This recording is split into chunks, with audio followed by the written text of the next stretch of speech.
Yo, sup there, gamers? Hello, welcome to Street Fighter 6 week number 160 at Guildhouse in San Jose, California. Name's Captain No Fun and reporting for duty, and next to me is my partner Squabble. Hey, how we doing, everybody? We got a fun night for you guys tonight. It's gonna be a great night. As Captain No Fun said, 160. It's been a great run for like all it's been right now. It's like 160 weeks going forward, and we're going into year 3 of the game. It really speaks to the testament of the staying power of Street Fighter 6. I remember when Street Fighter 6 first launched, that within its opening weeks that it had half the sales of lifetime Street Fighter 5 sales. Yeah. And the question is, was Street Fighter 6 going to be a flash in the pan? Is it only going to be carried over because of name recognition? But now, as you talked about, Squabble, year 3, this is it. This is the game. Yes. This is the game. This is the game to play. And we are here to enjoy it. Yeah, game to play, place to be, people to meet. It's a great place. Okay, so Capcom World Tour just concluded. That was an amazing set. Yep. And also it brought up some discussions about the balance and state of Street Fighter 3. Definitely. While we wait for our fighters that are going to go on the stage, Squabbles, your opinion on throw loops? Kind of hate them. Kind of love them, but it really depends. Like, it feels like I feel like there's always like, it's like an unwritten rule. I feel like, in my sense, like throw loops can happen, but honestly, you don't want to be perceived as the person that throw loops in tournament because why not? You win. No. If I could beat you by throwing you 10 times in a row, why wouldn't I? You have a valid point. It's like if you can't tech the throw, and so if you can't break the throw loop, you're kind of just cooked at that point. Yeah, but look, I am of the David Serlin method of I will squeeze every single advantage I have in order to win a game. That's not cheating. Yeah. Just to win. Like, honor is at the wayside. I will throw loop you. I will break the game. Oh man, Squabbles can't hit drive impact. I'm throwing drive impact every 5 seconds. Don't want to be known. I want to be known. I would rather be known as the guy who won EVO with throw loops than the guy who lost EVO for not doing throw loops. Okay. Okay. I don't know. I don't know. It's like, I don't know. I really think that for me, it's like throw loops. It's like it's like if you can do that if you can, but honestly, it's like have a little more in you. Like, do more. It's called winning. You know what? But hey, let's go ahead and move on to the match right now. We got Ken versus Bison. This is Pools, meaning Pools is actually one of my favorite times to call Street Fighter or any fighting game, where things are a little crazy, not as suboptimal. Cast Stream versus Dexter LVB.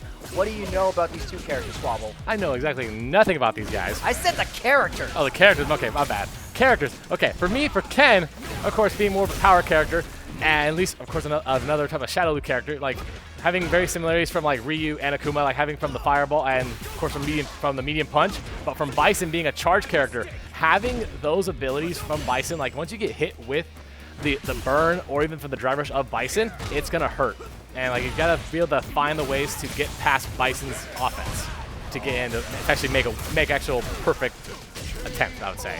Okay, 2 jabs from Dexter's LVB, taking the first one. Castro definitely had the original lead, but kind of lost it. Bison does hit like a truck, and we have to be careful of the OD Cycle Crusher. That's Fireball immune. Yep.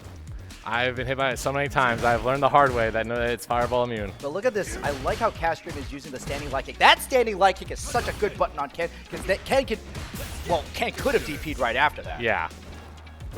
Neutral jump. Yeah, that's right. Okay. See, Castream is trying to neutral jump to get Dexter hit a button, and Dexter's doing a great job hitting a button, but Castream is just not ready for it.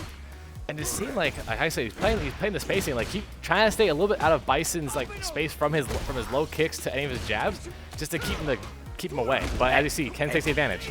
Okay, Jinrai kick used to the parry, was missed, and okay, Castream with parry does leave you open. Oh! It went for the throw loop, but the backdash leaves just throw immune. Yep. Oh, this is definitely going to be the first game right now. Dexter Dream, we've used the Cycle Crusher being the Cycle Crusher of your nightmare with the first game. Oh, man. I think the Cycle Crusher, what were you going to say? It really feels like Castream is playing very reserved right now. Yeah. And like seeing how you try to go for the standing punch and doesn't hit anything, but goes on playing defensive. But drive rush in. Oh my god, that was 6 drive bars spent, no, 4 drive bars spent for nothing. Oh man, no pain, no gain. Yeah, now Dexter, I like what Dexter's doing. Hey, you know, Castream is gonna probably commit to a button, and I'm gonna chip him out and wait for that burnout, especially since I have space advantage. Definitely. Oh, that's a, woo! You gotta keep blocking all the way. I'm just surprised that hit, but as you see, right now in the corner, we're gonna see another one. No, EXD ODPs, but gets burnt, and is gonna be in the corner. But the perfect parry from Ken to get himself out of it. Oh, Can he get some damage on? Little cheeky, we using the frame kill to try to get the meaty. Both trying to go for some low kicks, trying to find each other's space. And right now, Castream using the standing light kick, standing medium kick from Bison, and we don't confirm the combo all the way. Castream can really do some serious damage. Let's see a little one.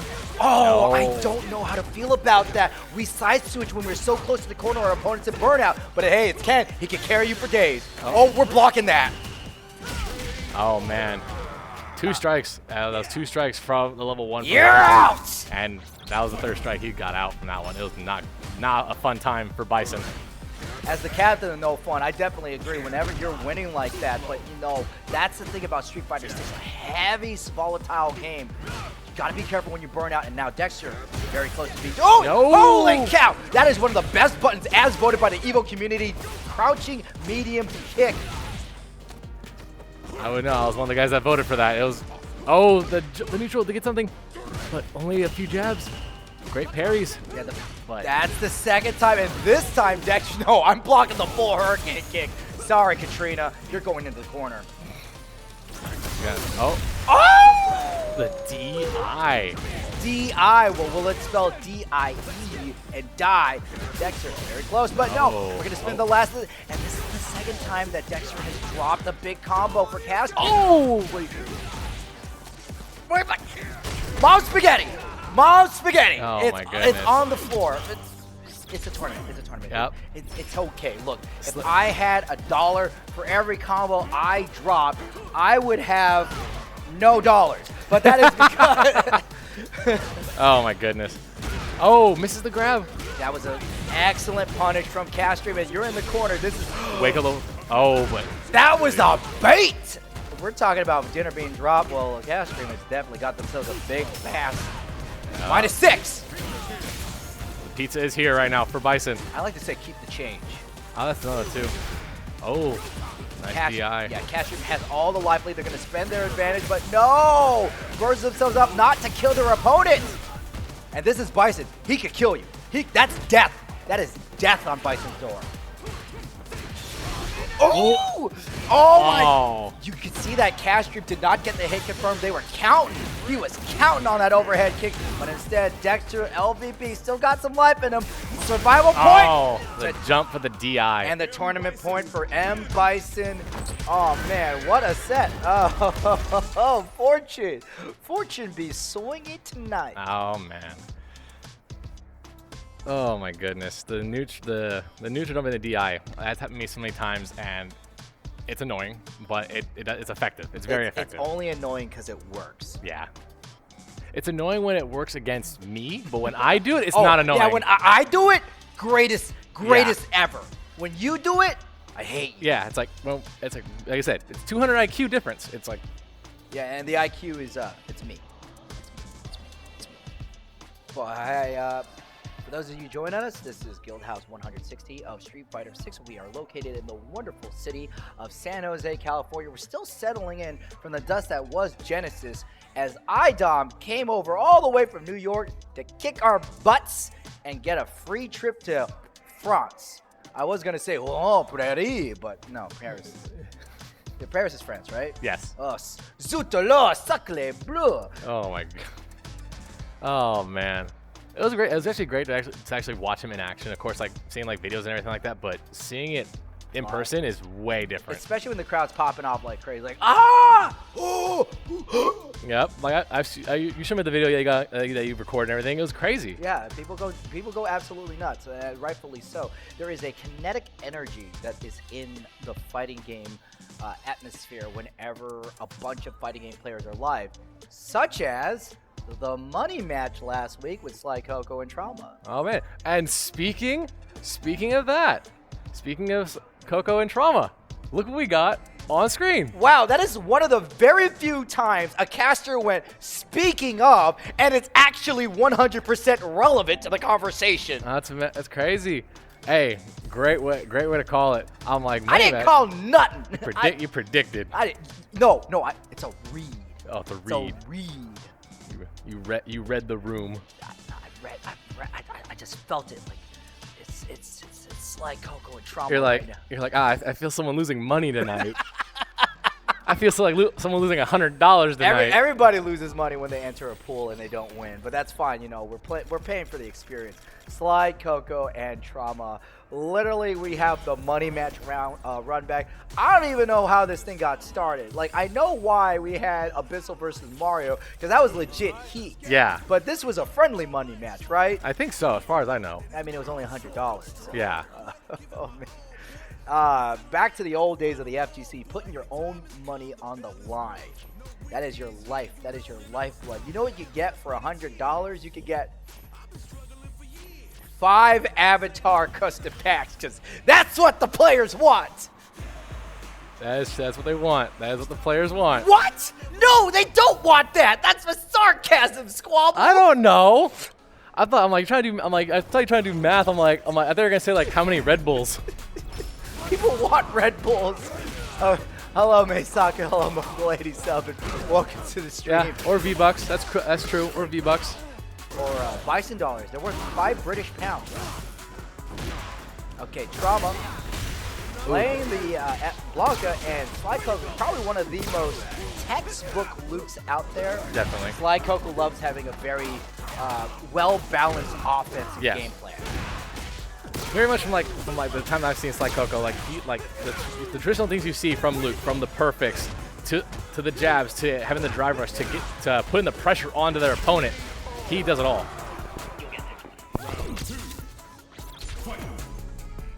And early lead from Sly Coco. Hey, can you give me a reminder who won that money match? I don't remember actually. Coco? So Coco, much to his name, much to the last match, early lead. Okay, I like the jump back from Trauma to disengage. Yeah. Oh. Like it, confirm. Trauma is so good at confirming, and here we go. The level 2. Not really using it. Trauma just being a little bit more patient and waiting for Sly Coco to jump into the corner, and Trauma puts it right to the middle, but dashes right through it. Oh man. Oh, great response. Yes, because Trauma understood that Sly Coco just wanted out of the corner. Wow, dude, the patience from Coco right now. Yeah, because this is Blanca. Blanca be doing dumb stuff. That was the anti-air for the round. Yep. And Sly Coco has more than enough tank to really put in the damage. So burnout at a level 3. This will not kill. It's a very interesting choice, though. Sly Coco spending all of his meter for a chance to take the game early. Trauma can end this and does get a significant meter advantage. Oh, the grab. Oh, we're doing it. Come on, one more. Oh! Wow. That is a beautiful call. Sly Coco that would have worked if Sly Coco was not in burnout. Yeah. Oh man, but the jabs going on in, drive rush, overhead, misses, get some blocks. Oh, great timing for the anti-air. That was not timing. That was pure reaction from Sly Coco, man. My God. Oh, wow. I like the wild edge to anti-air and Trauma waiting for a response. Hey, he definitely got one. Lift him in the air. Closing the gap. Jump back too. Blanca has a lot better tools to approach. One thing I'm noticing from Sly Coco is we're not really using Sandblast to harass because, well, Sly Coco's probably respecting what the Trauma do at this distance. Level 2, interesting decision, mainly because of the lack of drive gauge. Pull himself back. Oh, the drive rush in. Oh. Oh, there we go. Oh, and so you can see right there that Trauma actually did a short block of ball. Oh my God. Beautiful off the distance, and Trauma like, you know what? I'm getting my $100 back now. Did they actually are they putting money on this one? Yes, everybody puts money on this one. It's called your entry fee. That's money. Why do you think I didn't play this week? They keep taking my money. But what I was going to say is that Trauma, what I liked before was that he used a short Blanca ball and wanting Sly Coco to use a DP to whiff, Yeah. but instead Sly Coco went for a further reaching button and read the situation. Gotcha. And I see right now, Blanca's in the corner. Okay. Blocking everything out from Luke. Oh, goes for the grab, but misses, and it's going to get some punishment, but not a lot. Oh, misses the rising uppercut. And Blanca taking the advantage, closing the gap. Switches sides. He's doing it again. He switches sides. Oh. Yeah, Sly Coco's really losing the distance game from Trauma. You can say that that last Money Munch, Trauma was traumatized. God. Oh my god. Oh my god. Yo, man, when you're in somebody's head, Head empty. well, I mean, can be described Blanca's playstyle. Make your smart moves look dumb. Yeah. Oh, it's trying to grab? Trauma's been preemptively taking these grabs and getting in trouble each time, but fortunately, he does have the life advantage, which he's still going to maintain because this is perfect parry. Yes. One grab. Nope. Gets it in. Oh, that big, meaty, crouching medium punch. Oh. Two. Close. Oh, excellent. And with the critical art, we don't even need to ask will it kill. We're just going to say, hey, get ready for the next round, Trauma. Oh, man. All the 3 meter. Now, if you notice, Sly Coco has been exclusively throwing level 3s, while Trauma has been exclusively throwing level 2s. Yes. And like you think is like even with like high step on the distance game, like Luke's level 1 can be good at a distance, but as how Trauma's playing, it's really risky to throw at level 1 because he can just dodge it. Well, not to mention a lot of Luke players just use the level 1 for either finishing your opponent off or for reversal. Okay. Okay. Oh, I kind of like what he was going for. Tom wanted the Blanca Chan to go underneath the sandblast. But one reason why Trauma's using the level 2 is because he has so much more time to build up his drive game. gotcha. I'll put himself in the corner, but he could get out. Short. Yeah, that was a short Blanca ball. That wasn't a miss. That was a bait. And the jump back medium from Trauma to disengage, do a little bit of damage, and get to space. Oh, perfect parry from the sandblast. But still, Trauma's losing the drive gauge battle. We have to fight for the drive gauge. And now, finally, Sly Coco is introducing the sandblast to this equation.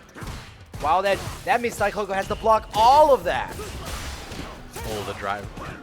Blanca's down burnout, but able to defend himself all, but he's still getting him some sandblast. But he's also jumping back. This is going to be bad.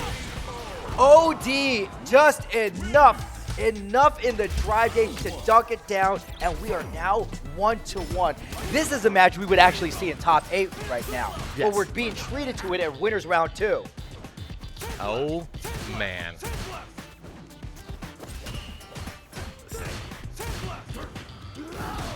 Very patient from both of them, like trying to find, of course, they said, find the opening, as right now, both exchanging blows. Very minimal damage from either one, but they're waiting to find that opening, the perfect opening to find this way around. That's a good opening, if I do say so myself. One. Now, Sly Coco has not been doing a second throw. I'm wondering if he's just waiting to introduce that at death's door. Jump back again, but you know what? Sly Coco with a better button with this jumping heavy. I can just again. sit down, Trauma.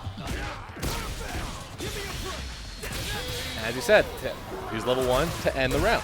Right, even though Sly Coco had a significant amount of life, level 1 is so easy to build up in the next round. So Sly Coco has plenty of time to make up that life super deficit. Oh, misses the kick from driver. Oh, a perfect parry. Double knees, excellent. That's gonna ground Sly Coco. And dude, I'm liking what Trauma's doing with this jumping light punch. It's light punch. I'm sorry, Chad. Light punch, not good. See how he just quickly switches sides just to throw off Coco, just switch him off. And as right now, of course, Trauma has a life lead, but never let a life lead tear you away. I stand corrected. That life lead is going to put us in the final round, 1-1 with 1 round in. So let's gonna see who's gonna be the one to get the one and be the winning one in the next game. There we go. A lot of ones. Oh. That was a really big whip from Sly Coco that Trauma unfortunately was unable to capitalize. But Sly Coco gonna make sure he gets away with effing murder. Go for a parry. Oh. But that was an air reset. Yeah, you can't get a lot out of that. Now Sly Coco. Base advantage and the slide to the jump. Oh my god. DI. You know Sly Coco's got a level 3. Oh man. So Sly Coco has none of the options. We can either go for corner pressure, stay where we are. No, we want the drive rush. Sly Coco smells blood, and with the drive impact, gets it in full, and Trauma's donating to the Red Cross. That's a good one. That's a good one. Yo, Sly Coco winning round 2. That was a treat, my friends, guys, gals, non-binary pals. But you know what's an even better treat right now? We're going to do a little, ourselves a little commentary handoff, as I'm going to give the floor a little bit to the one and only Slizzy. All right, all right. Yo, what it do, what it be? It is I, SLI, ZZY. How's it going? Pretty good. How about yourself? Pretty good. How's your week? Not bad, not bad. Yeah, it was interesting seeing that run back on that money match. Oh yeah, definitely. Because I wasn't here for the money match. Ah. That's why. Had to leave because I didn't want to get charged extra for parking. I'm like, I probably should. I should have taken the hit of parking. I should have watched the money match, but. Honestly, I spend the time and I try to find that one spot to get it for pretty cheap. Yeah. Oh man. It was interesting because Coco, honestly, he SJSU West Cross, good choice. I honestly, there's this one specific spot. What do you mean by Slizzy M3? M3. What do you mean by that? Anyways, the Coco Trauma money match was very interesting because it's Blanca versus Coco, Blanca versus Luke. Coco's Luke, and Trauma really likes to use his Blanca ball. Yeah. And that's pretty punishable, and it's not exactly the best move, but it works out for him a lot. And Coco's nerves definitely did get to him, and he dropped a decent amount of combos. I did notice that, but luckily, I think he did pull up in the end. Definitely. And like I said, Blanca balls, of course, are very counterable, but a lot of times it's like trying to find the time to counter from either a jab or anything from Blanca balls. It's just more of like being able to find it. Because like for me, I have trouble just countering Blanca balls all the time because it's so hard to find the timing, at least from how I play. All right, we got High Speed Rail versus Agent Triple F here with his Marissa, and High Speed Rail with his Ken here. Pulling out the evil Ken, but right off the bat with a Superman punch. Oh! Right over that fireball. Goes with the command grab. Oh, goes with Harry. Go for the kick. Oh, both for the drive rush. High Speed Rail winning that out. Goes for the DP. Drive rush low kick. No conversion though. Oh, again. Good parry by High Speed Rail. Drive rush in. Gets a couple things out of him. Oh, but the stunt. I hate that stunt from Marissa. I hate it so much. Oh, but drops the air. Who was able to drive rush and throw him into the corner here. Oh. The reaction from the armor of Marisa is never fun. Oh. Nice punish off of that. Get a decent amount of corner carry here. Good overhead. Oh, tries to go for grab. Oh, it's that stun again. Yeah, it's a very great armor move right there. Oh, okay, one. We'll Dude. try to use that armor to get out of there, but There we go. Able to work it. Oh, drops it, but it is unfortunate, but hey, we got next round. There's always the next round. All right, one round apiece. Oh. Was able to get a jump in. No follow-up, though. Oh, nice. Drive rush in. Oh, Ellie gets him out of the corner. Definitely gonna have some. Oh, thought we were gonna be more damage. Thought we were gonna continue the combo, but no. But goes right into level 3.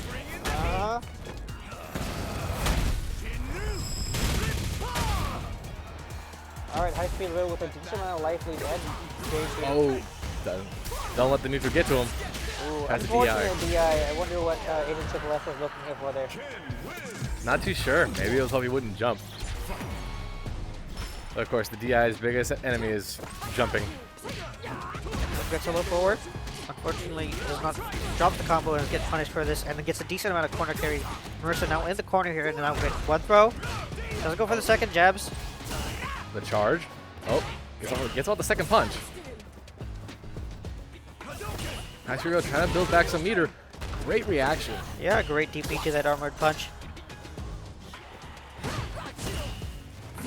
Triple F trying to get something out of the corner, but right now he is getting placed in the corner by high speed rail and trying to get himself out, but from what it looks like, he's not getting out of this corner after he misses the grab and gets thrown himself.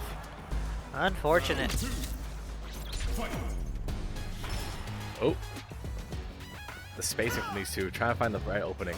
Yeah, you got that initial dance trying to see what you could do.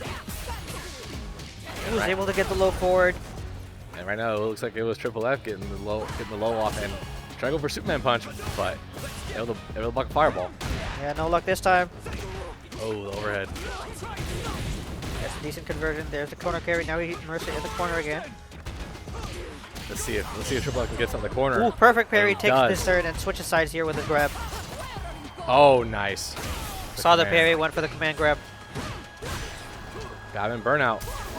Oh. Ooh, tries to go for the DI because he was in burnout. And puts him back in the corner. yeah, misses it, but that's okay. He got him back.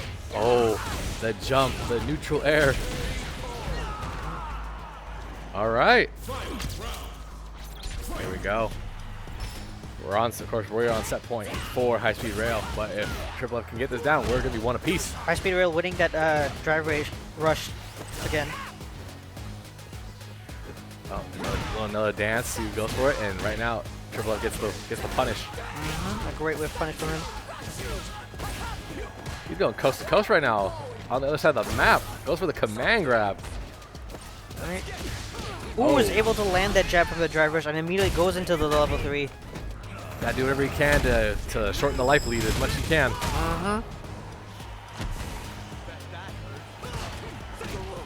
Who gets an overhead? Oh. Closes the gap with the drive rush, tries to DI, but unfortunately gets counter DI'd. This should be a decent punish off. Ooh, does not get it and drops it. Oh, but the parry. That's gonna Yeah, do it. unfortunate Agent Triple F with a burnout. Oh, sorry, a whiff of his own. Yep. Hey, that happens. Oh, man. Ay, ay, ay. Alrighty, was good, chat. I see Foxy, I see Quick, I see Maddie. All the homies. Was good, was good. Was good, Boogle. Quick, why aren't you here? You're always here. What's going on, man? It's like, You're hey, supposed to be here. why are you not here? Just casually waiting for your reply.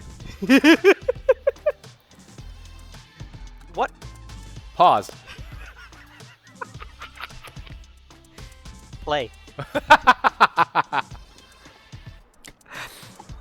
Oh, man, it's all right. Quick, get better, man. Feel better, man.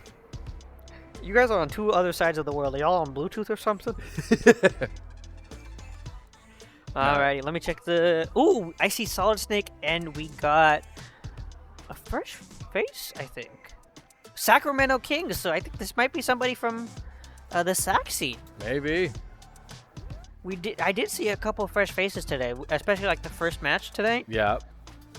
A decent amount of turnout from other regions of NorCal. It's always good to see people like that take the trip out and like see what's going on. It is a lot, especially from Sacramento, North Bay. Because I think This is a decent drive, man. Yeah, no, definitely. And a lot of respect and appreciation for those who do come out here. I think didn't we have? I think last week. I think we had some guys come out. I think it was from Stockton. I want to say it was like Stockton last week. Stockton did pull up. Yeah, and like even hey, Stockton is still Stockton may not sound that far, but it's pretty far. Stockton's pretty far. We got Solid Snake. Solid Snake doing a decent, doing pretty good recently. Having some decent runs against TreeWiz, putting up a really good fighting chance. Definitely. He's shown a lot of spirit recently and a lot of potential. Definitely. He has that fire. He has that fire within him right now. Like I said, past few weeks, whole nother level, whole nother man, whole nother type of player.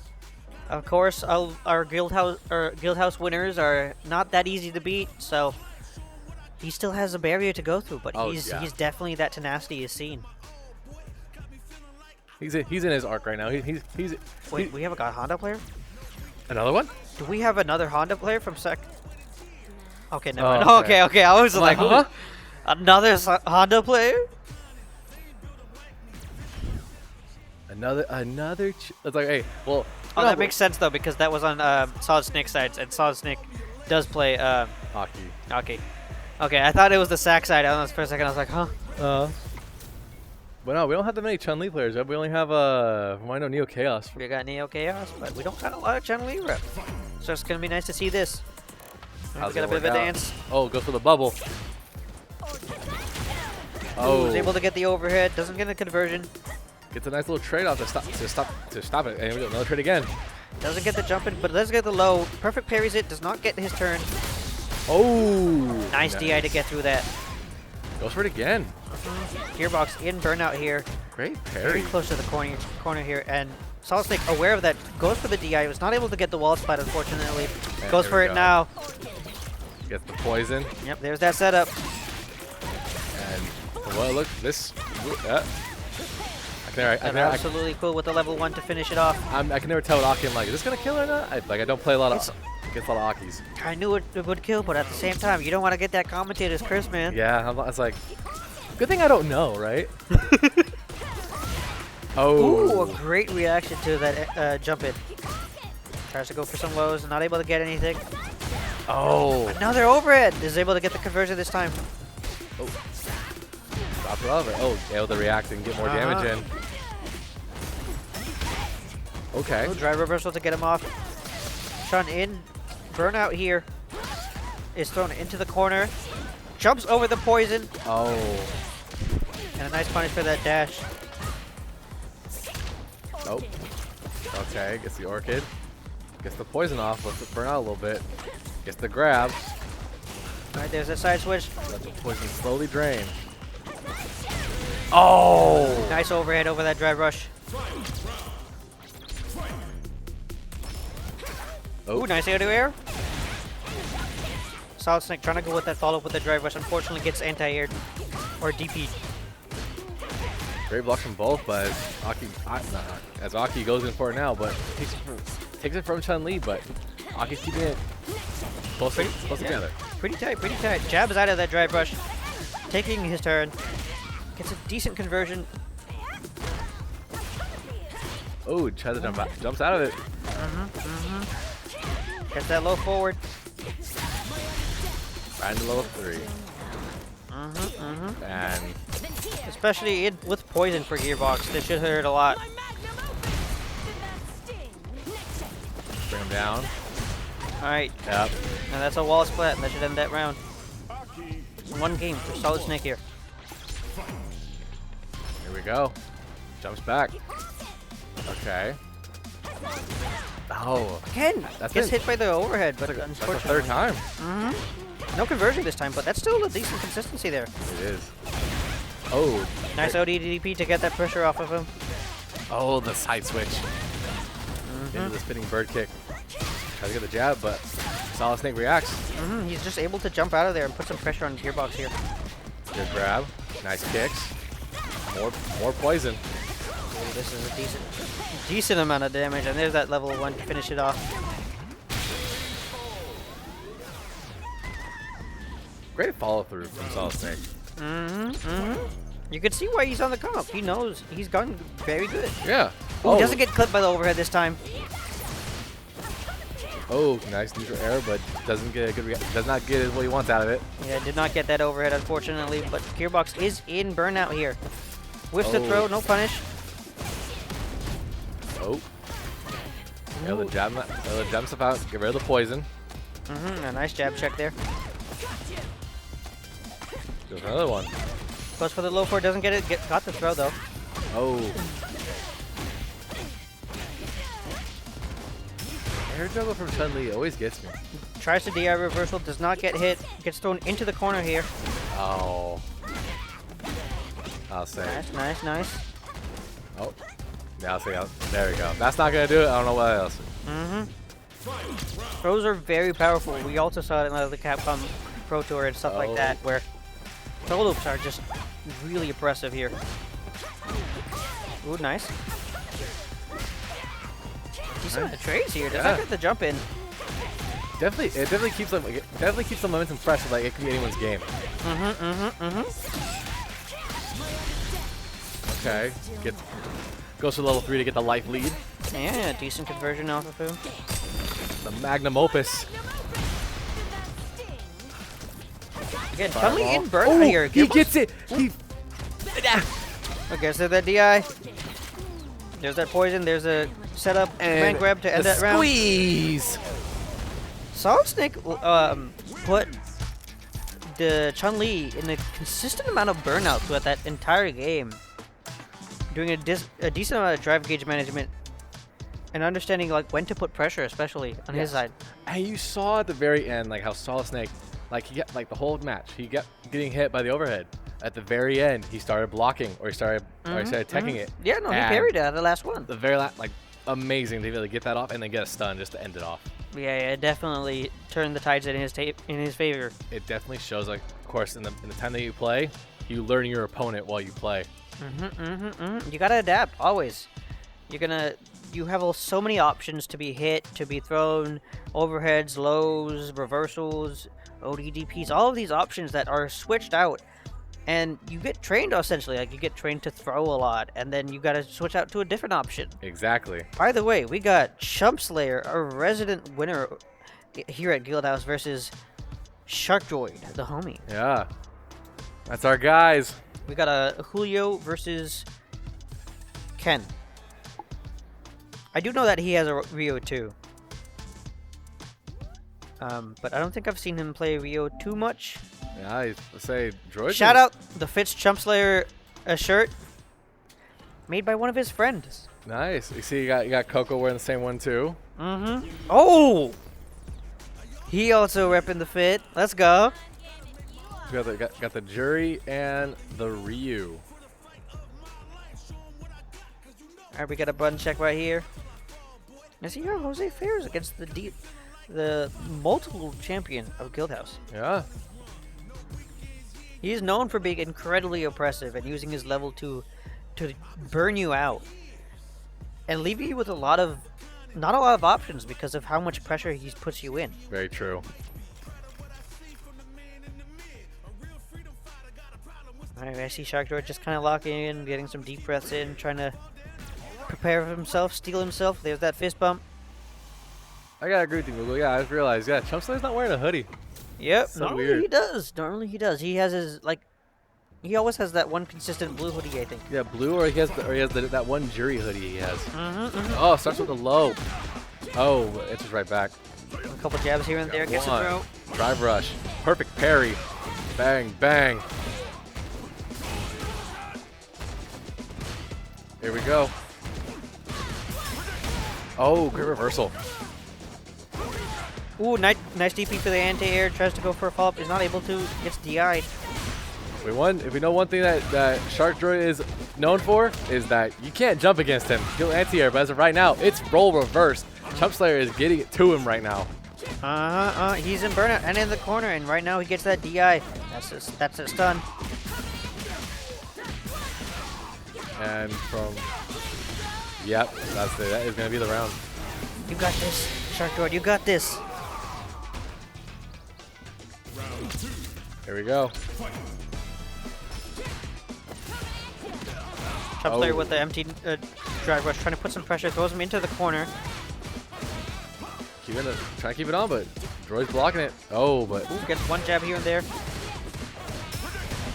Tries to drive reversal. Unfortunately, it does not hit. He's getting punished for that, and he's also in burnout, so this could be a decent amount of damage. Plus, you got the level 2 install. It's gotta hurt. Oh, man, there's the stun. It's going to be a perfect KO.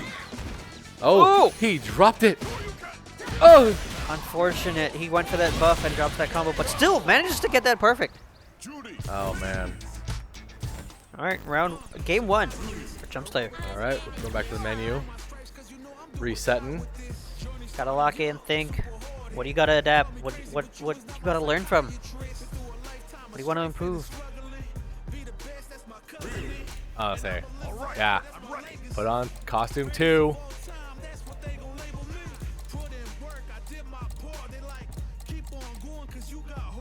The taking these times to in between rounds is very important because it honestly it lets go of some of that momentum that the opponent gets and allows you to steal yourself. Yes.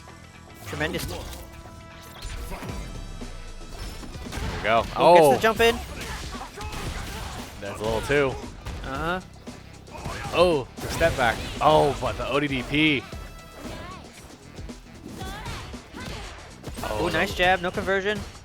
Chumpslayer putting some pressure of his own. Oh, it's the grab. Ooh, just 3 free, like, buffs right there. Right in front of him. Just let him just swing his feet in front of him like that.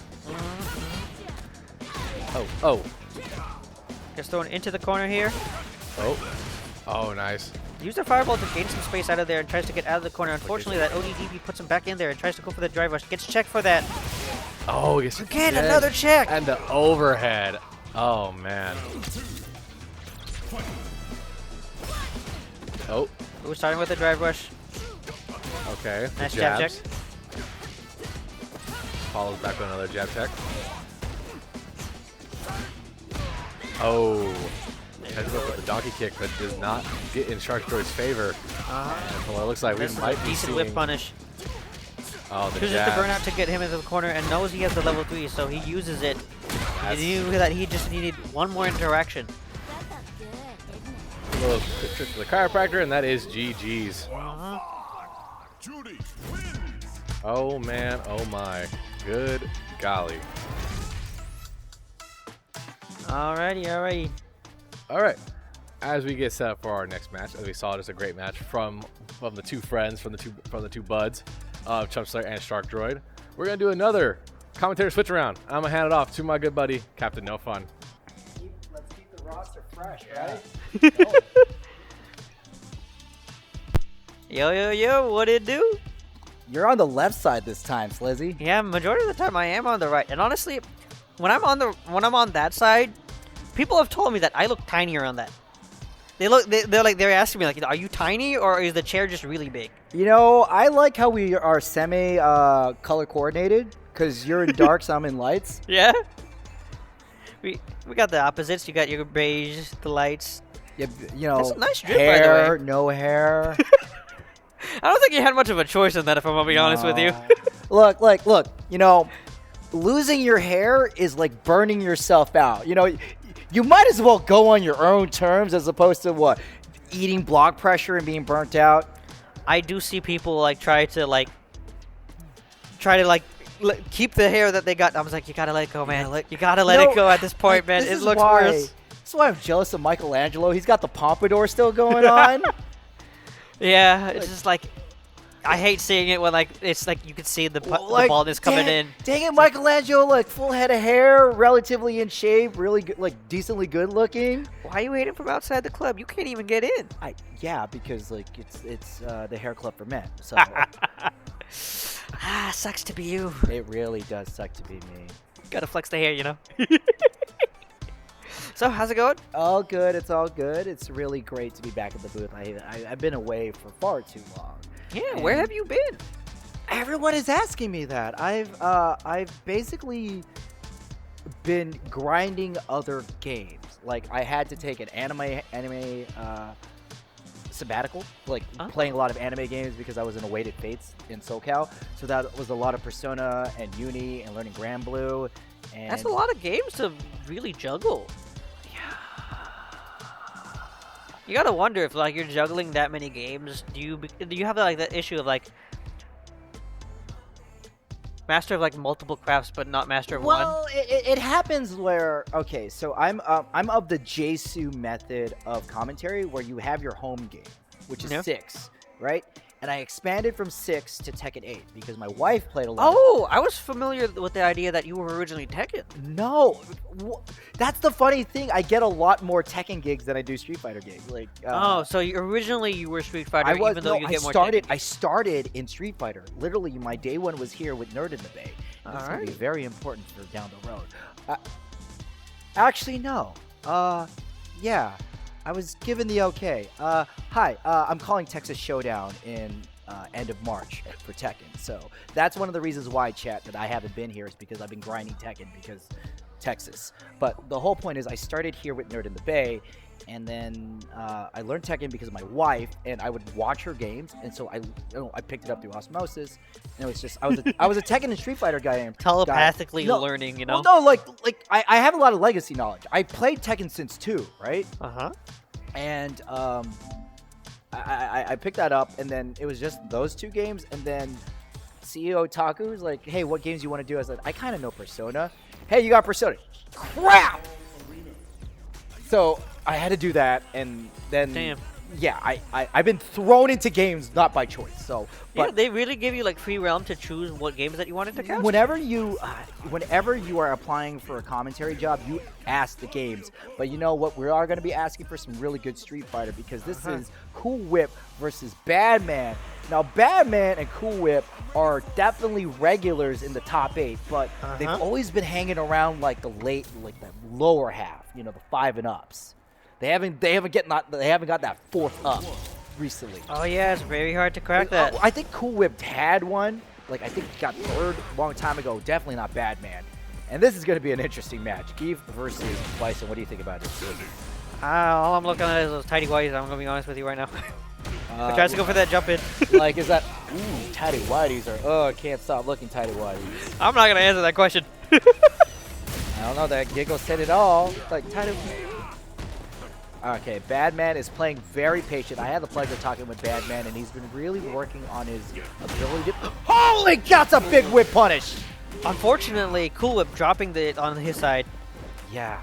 However, Cool Whip does have the drive gauge advantage. Badman is burnt out, and Cool Whip, yep, is going to press that hard. That was a decent amount of Frogger. They were jumping around for a hot second there. Ooh, nice air to keep him in the corner. And beautifully placed scissors kick too, but Badman's doing a great job of keeping Cool Whip away, but that beautiful whiff punish using the head scissors to bait out the headbutt. Cool Whip doing a decent job of keeping that corner, keeping that pressure, and making sure that he's not able to get into a roll of his own. Yeah, Badman is playing the keep away game very well, but we're just not seeing the big damage yet. A decent small punish over that scissor kick. There we go, another one. I don't know, man. You're staring at the title whiteys. I don't think there's anything small about Zangief. You said it. I'm not even gonna say nothing. Yo, I'm secure in my masculinity to say that. A decent punish off of that whiff grab. Got that OD scissor kick. Ooh, nice tech throw. Gotta get that space. Not to mention, we had Badman, you know, hit a really quick button so he could be able to land while still being able to act. Ooh, Joseph, that drive rush burns out. Tries to go for the overhead. Unfortunately, gets scissor kick or level 1. That was a beautiful option selection, just because scissor kick just eliminates everything that Zangief has while in burnout. One thing I was talking to Cool Whip about was I said, hey, is your you gotta keep your Bison under control? Because you know, a Cool Whip match, he burns out in what, 10 seconds? He's very comfortable with burning out. Right, but this is the most patient I've ever seen Cool Whip in a long time. And I believe, like, Badman is reading this and is starting to understand, like, hey, you know what? I can press the advantage. And that's Bison for you. He's a very offensive character, and he gets in and puts a lot of pressure. Unfortunately, Badman, being a geek player, that's a grappler. You cannot do that. You're going to get Cordon Circle grab. But look at this. Badman is way more aggressive, and it's working out fantastically for him. Tries to go for the overhead, is not going to get it. It's a couple of trades here and there. Badman understands that he has a life lead, so he doesn't need to press the advantage. Cool Whip needs to do this offense, or else he will get timed out. So watch, Badman's just going to let Cool Whip engage. What'd I say? A risky endeavor, especially considering that. And there's that punish combo, especially for that scissor kick. Excellent. The tempo change in Badman is really noticeable. He took that first round. Ooh, 2 whiff throws on each other, but Cool Whip able to take the turn for himself. And Badman is able to secure this crouching light kick, and let's churn that butter. Ooh, drive rush low forward. Tries to go for an overhead, gets air to air. Yes, disengages with the jump back light. We've been seeing a lot more jump back lights in this tournament now. It's a great way to just stuff the internet, the air to air, while also giving good space.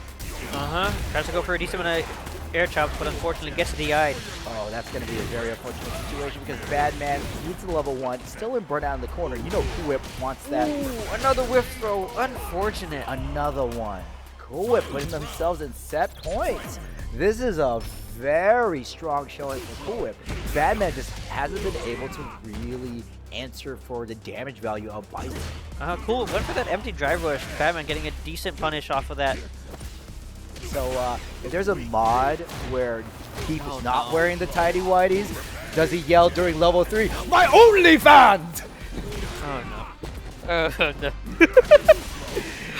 This is your last ride!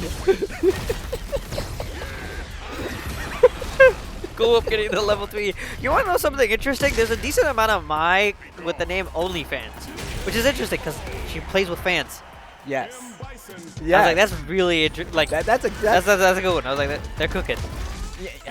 You know, I think if somebody was at the My OnlyFans page, the No, fans geez. would be the thing that they would not be staring at.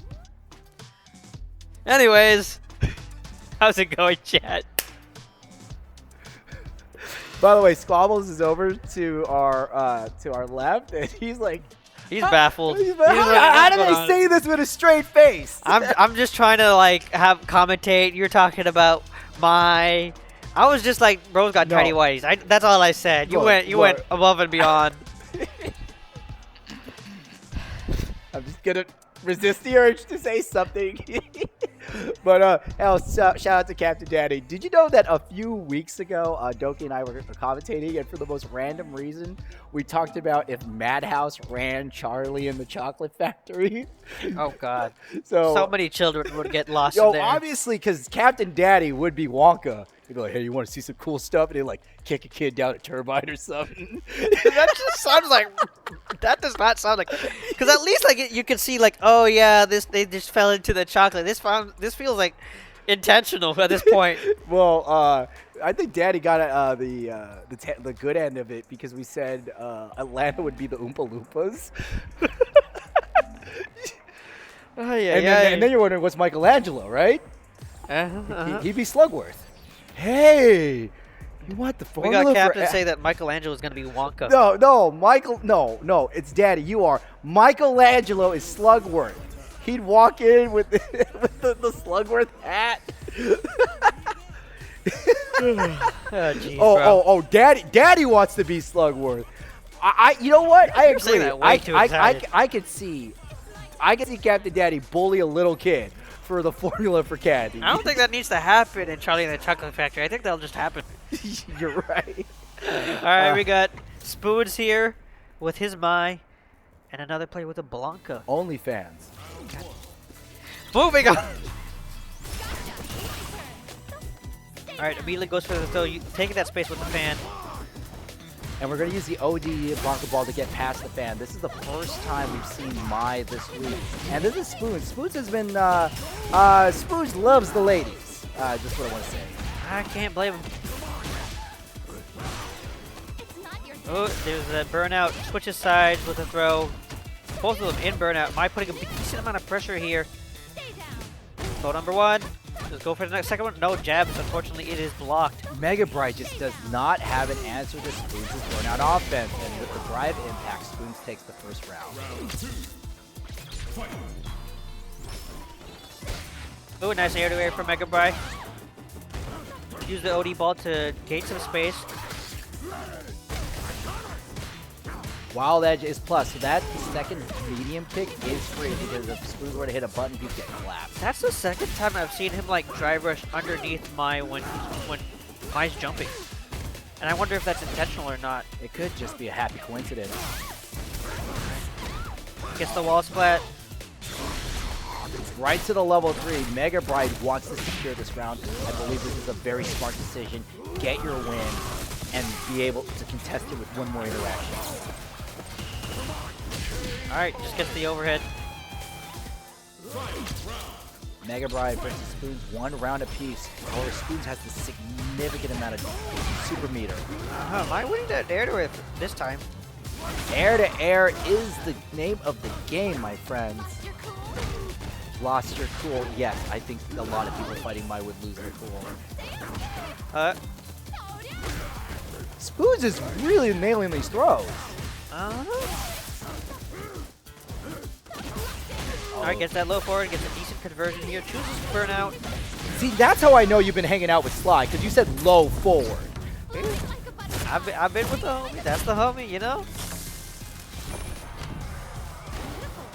Decent amount of damage on Spoon's side. Just one more hit against Mega Bright, but Mega Bright does have the meter.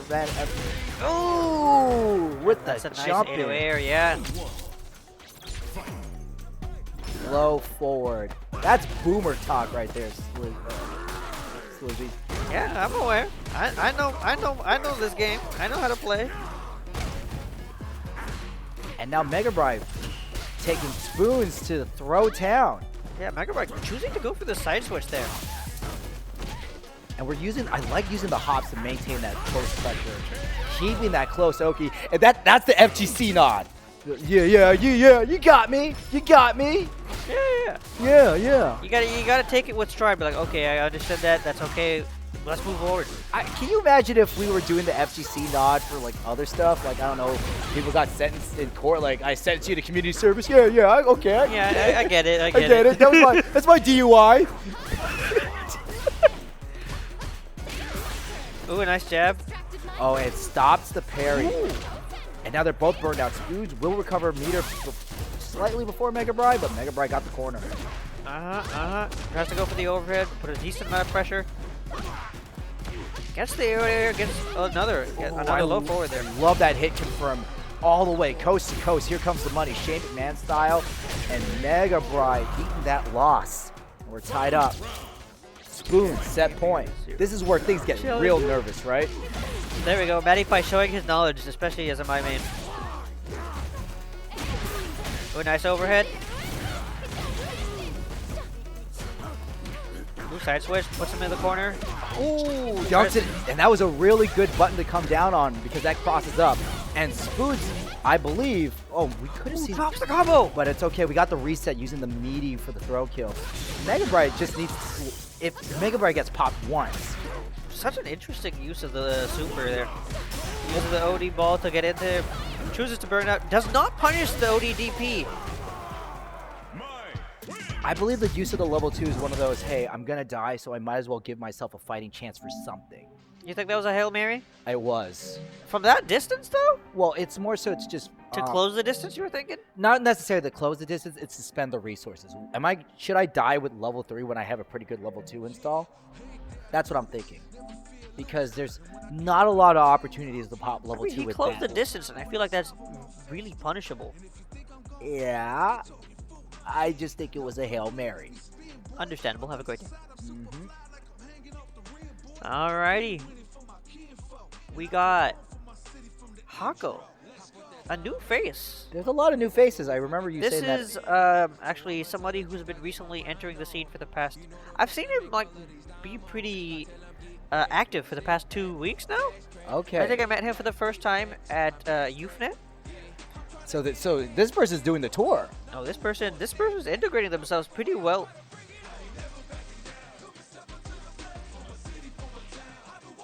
Oh my God, Hako second place. So already slipstream. Yeah, he did an insane run last time I saw him. He cut chumpslayer, Quicksilver, and a bunch of people, only losing to TreeWiz with a double elim. And interestingly enough, I think UFNet, he went kind of under my radar because he got knocked out by Quicksilver. Wow. And I was decently surprised by that run that he had.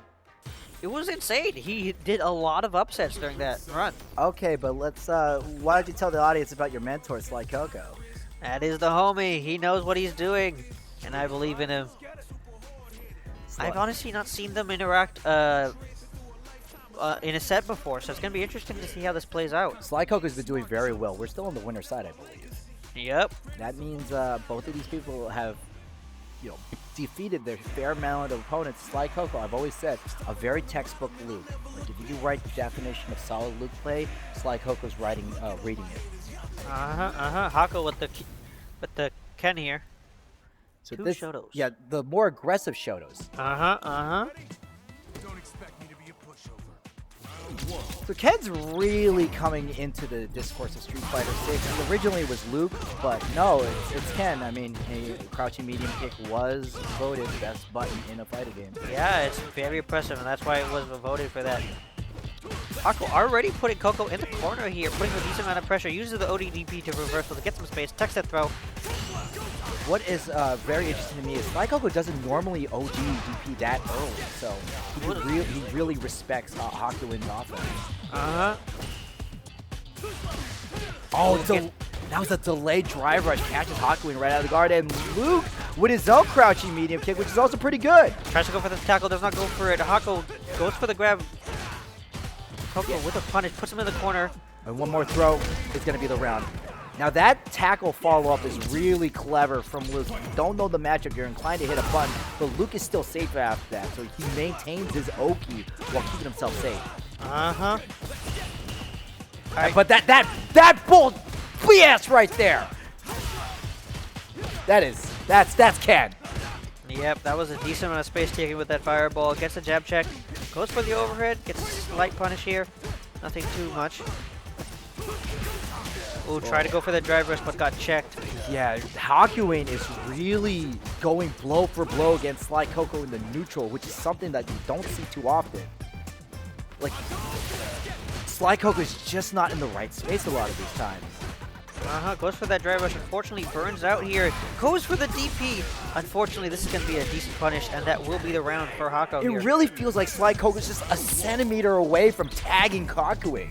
You notice that? Yeah. Everything is just so narrowly missed. And I can't tell if Hakuin is just moving back ever so slightly or Sly Coco's misjudging the situation. Yeah. Alright, that low forward does not connect. Goes for the drive rush, throws him into the corner. That's a second throw. Does not go for the third. Parries, gets a jab check. There's a DP to throw him back in there. And uses an ODDP to get, again, goes him right back into the corner here. Also notice that the drive gauge disparity, because Sly Coco whiffed parry, he lost a lot of meter, and Hakuin is going to make sure he loses more than the meter. He's going to lose the round. Hakuin set point. Kind of on a roll here. I think it's more of a rampage than a roll. Uh-huh. Go gets that low forward. Oh, that was clever, using the jab to stop himself because Sly Coco could have interrupted with an OD move. Nice, nice, nice. Yo, Hakuin, man, he's playing checkers while... No, we're playing chess? He's playing chess while we're playing checkers. Ooh, nice overhead. Goes directly to the level 3. Apparently this, he has really bad internet. It's like 5 megabytes per second, so this is like a trading demon. No DP, but the 2 crouching jabs, Hakuin, 4 unanswered rounds against Sly Coco, and he is no slouch. Absolutely not. Hako proving his worth here. Dude, this is like some DBZ stuff where, you know, the new character comes in and they beat up like Yamcha. Oh, it's not in focus. I can't see it. No. Yeah, it was a Ken picture. Yeah, he had some text over that. I was like, I want to read the text now. It's one of these images when oh, Cubano Loco's about to hit the stream too. You know, it's one of these like that's the Ken. Oh, that is Ken. Okay, that is the Ken. I was confused about the context. I was just like, no, you went from Marcos to this, and I was like, it's the Ken. It's the Ken. Yo, Slizzy, if you could fight like anyone in Street Fighter, who would you pick?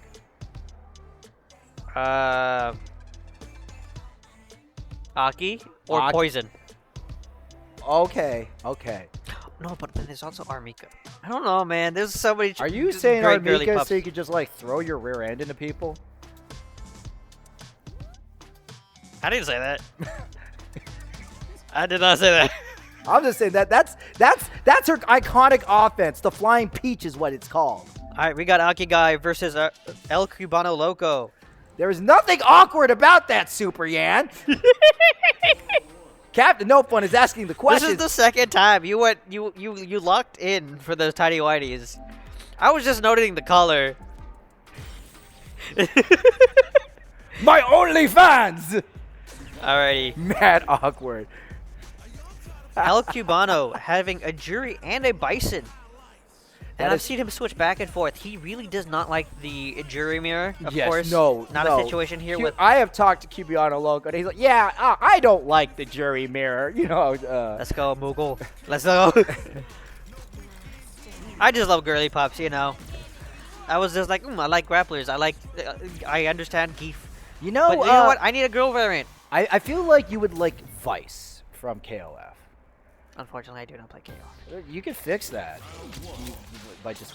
Look, Vice is one of the premier female grapplers. Alrighty. Oh wait, Lavidia in Grand Blue. She's the female grappler.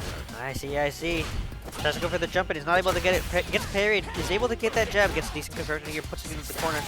And we're not going to use a drive rush cancel because Akigai recognizes that he does not have a lot of gauge. Second throw loop. Goes for the overhead. 2 overheads. Cubano able to get that jump out. Goes for the drive reversal. Unfortunately, he's not able to get it and gets punished. That's a -6 punish too, so you could get a real decent combo after a block drive reversal. Ooh, OD DP to get some pressure off of him and get some space. The low fireball is going to force Akigai to stay in place. That chicken kick is such a good button. Nice air to air. Yeah. Keep him in the corner here. Cubano Loco understanding that he needs to take advantage. Oh, that's a big button, and Akigai misses the follow-up, and Cubano Loco, we know. Whoa! Ooh, they're going to the controller. No. Cubano Loco looks like he's frozen in the Matrix. I think that might have been Marcos. Okay. I think that might have been Cubano Loco here. Hands up. Oh, hands up.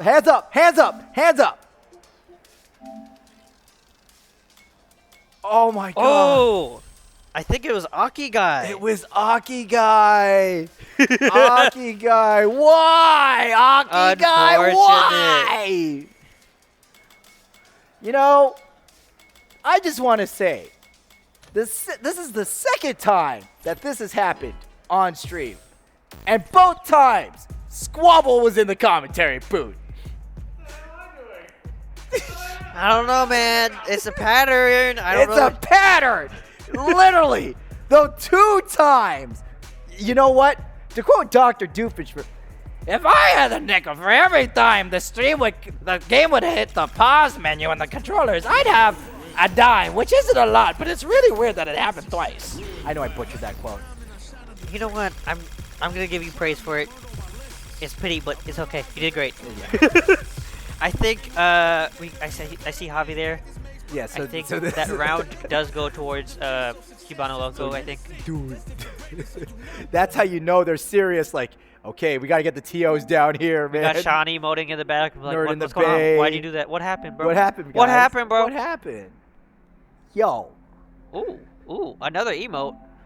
So what is really interesting there was that there was a slim possibility for Cubano Loco to not take the round, but because Akigai hit the button, that is not a possibility. It is an inevitability. Unfortunate. There's a reason why people build in tournament mode for that, so that you don't accidentally press these buttons, so you don't get disqualified.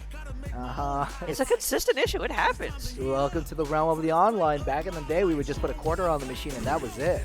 Yeah, but then also the buttons wouldn't work. Oh, so I've been watching a lot of High Score Girl. Have you seen that one? High school. Oh, the arcade. Yeah, on Netflix. Isn't that a Yuri? No? You're No, thinking no. of Girls Can Play Fighting Games too. Yes, that's the Yuri. Okay. High Score Girl is the one where both the main couple play Street Fighter. Yeah, the female lead, she's a Zangief player, and the male lead, Haru, plays Guile. Yes! The coolest God. character in Street Fighter! The most boring character. He is not boring! I will say that.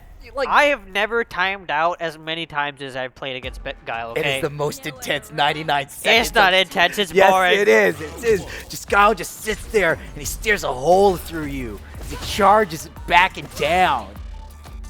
Shut up! It's Not those DJ. rose-tinted glasses, man. I love you, Super Yan. I love you. It's one of the ugliest fighting game characters of all time. What? No, he's not ugly. Honestly, I think they went for the reset. Both are both 0-0, no rounds. Wait, apiece, what? So. Whoa, what? Yeah, okay. They're fighting for real? This, I guess it's a reset. They washed around. Seems like it. Super Yan doesn't like my name. Truly is Captain No Fun, considering how you play Guile. I do play Guile. I literally put the sonic boom on my arm.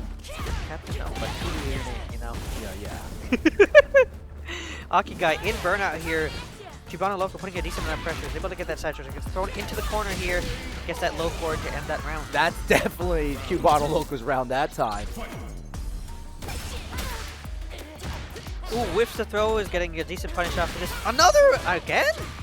Cubano Loco's really dialed into Aki Guy's beats and patterns, wouldn't you say? Yeah, he's definitely into that rhythm. Who does not get the low forward. It's a decent amount of pressure pushing him back, but goes for the jump in. Back it up. There's a side switch. Now, Jury has the second fastest drive rush in the game after DJ. Oh god, that dash is so disgusting. Ooh, gets it. Now, Aki Guy got a pretty good jump in offense and went for the overhead. Great reversal from Cubano. Chooses to burn out though. See how that will impact him. Gets a decent conversion. He realized that he had that level 3 and he's okay with burning out. I mean, look, that's not a decent conversion. That's just the round, especially with critical art. And that's game number 1 for El Cubano Loco. I remember, like, randomly on stream, I would do Aki and Jury impressions. It's basically the same voice. Considering you're Dr. Doofenshmirtz, I don't got a lot of trust in you, man. Oh no.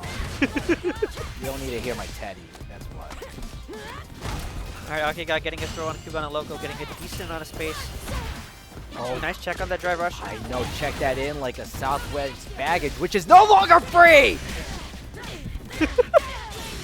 That sounds personal, man. It is personal! It was free and it wasn't!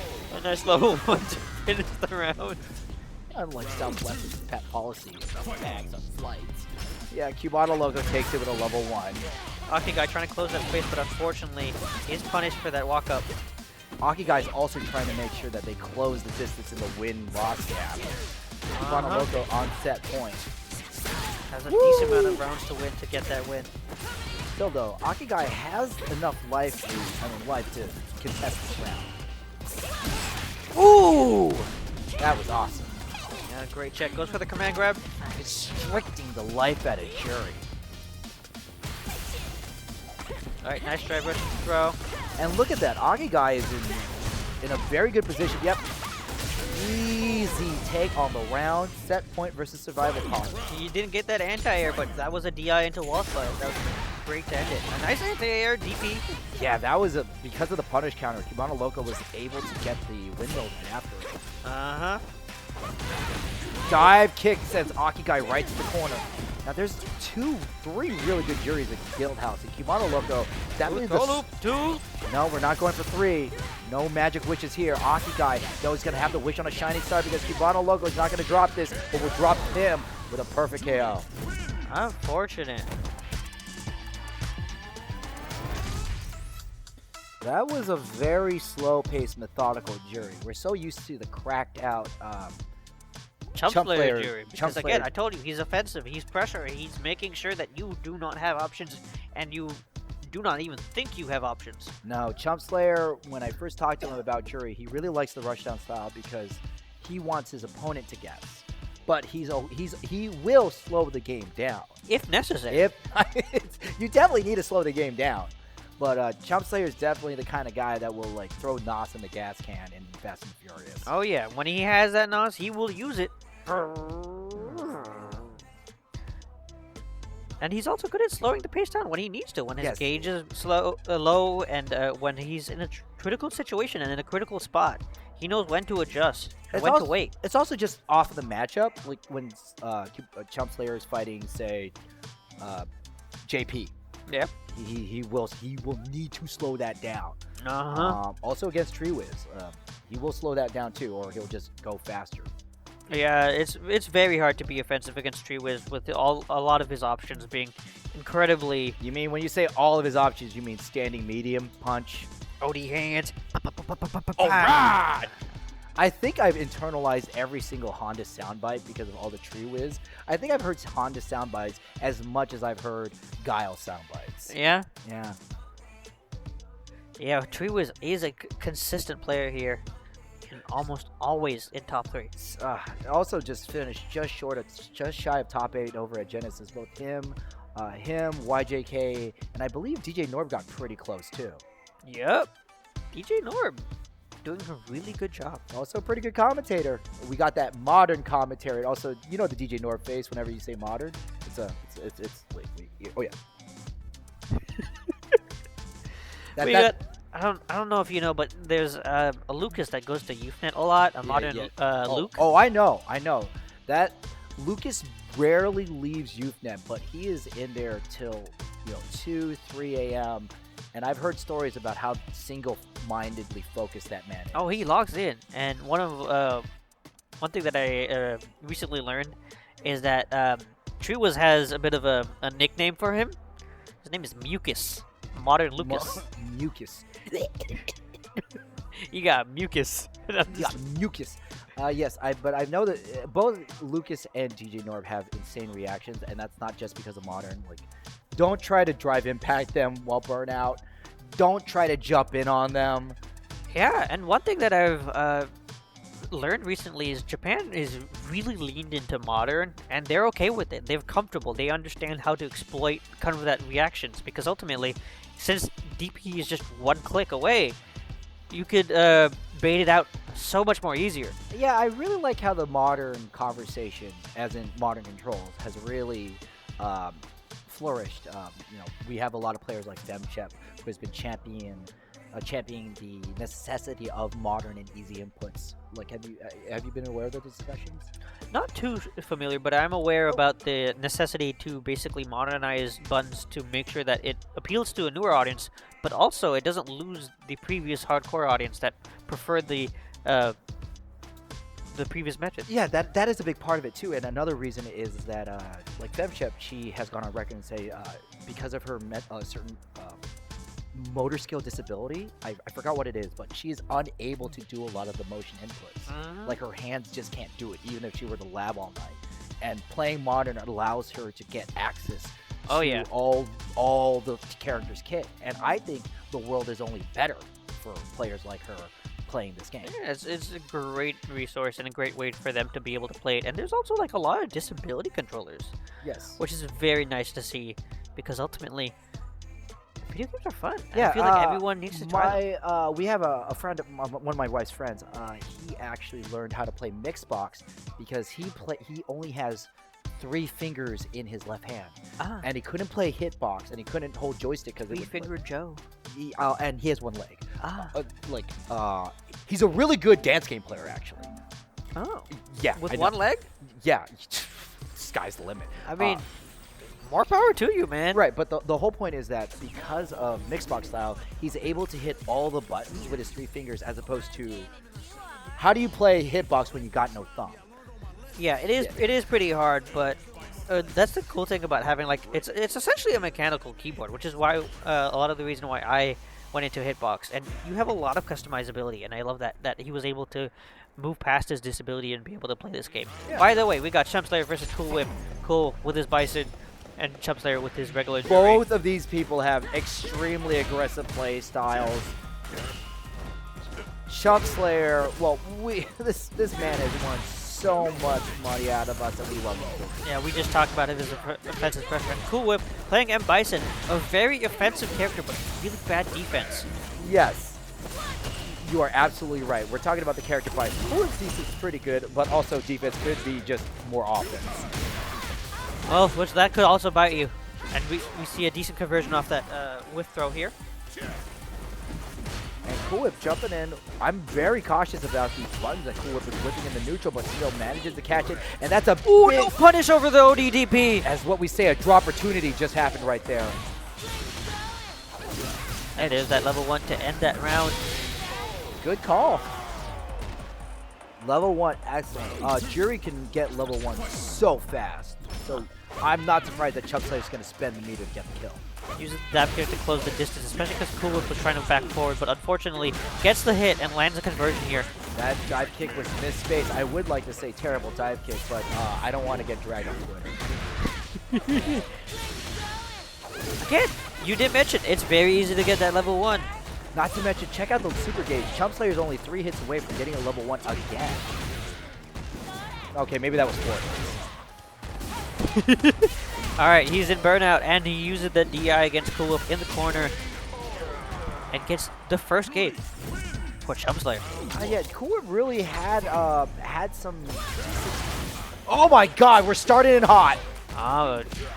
Starting with that OD spiral. And unfortunately, oh my God, chumpslayer says, you want to press? I'll press harder. Cool. Went for that Devil's Reverse. Unfortunately, was not able to make it and gets put into the corner. Into that pressure. Scissor kick out of there.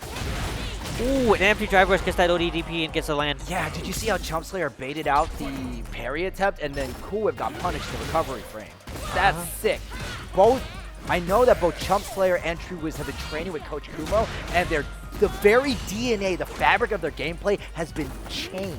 A lot of us, me, myself included, Matty Pie, Kumo, have been getting a lot of coaching and a lot of talks about like frame data and how the specifics of this game work. And you can see the entire community honestly level up together as well. Hey man, ape strong together. Alright, there's that level 2 install. Cool. In burnout here, getting pushed all the way into the corner. We should see that DI pretty soon here. Ooh, unfortunately gets on the other side, but continues the pressure. chumpslayer just does not know how to deal with the offensive level 2 Jury, and with the level 2 Cool Whip taken out by the one and only chumpslayer, which by the way is a very difficult match. So, you know, I don't fault Cool Whip for losing that one. There really just seems like this impenetrable bar to the top 3 where it's Chump and Tree. We have some pretty good top players. We have some very good top players. Chump, Tree, Manji Senior, YJK. Oh, YJK. Pink DS Lite. Yeah, and these are like absolute, like, I think like El Cubano Loco explained it like they're gatekeepers. They're just incredibly good at this game, and they're going to gatekeep you, and that's like the way that you know you have like room to improve. Yes. Also, even fighters like Quicksilver, who recently won King's Cup, I believe.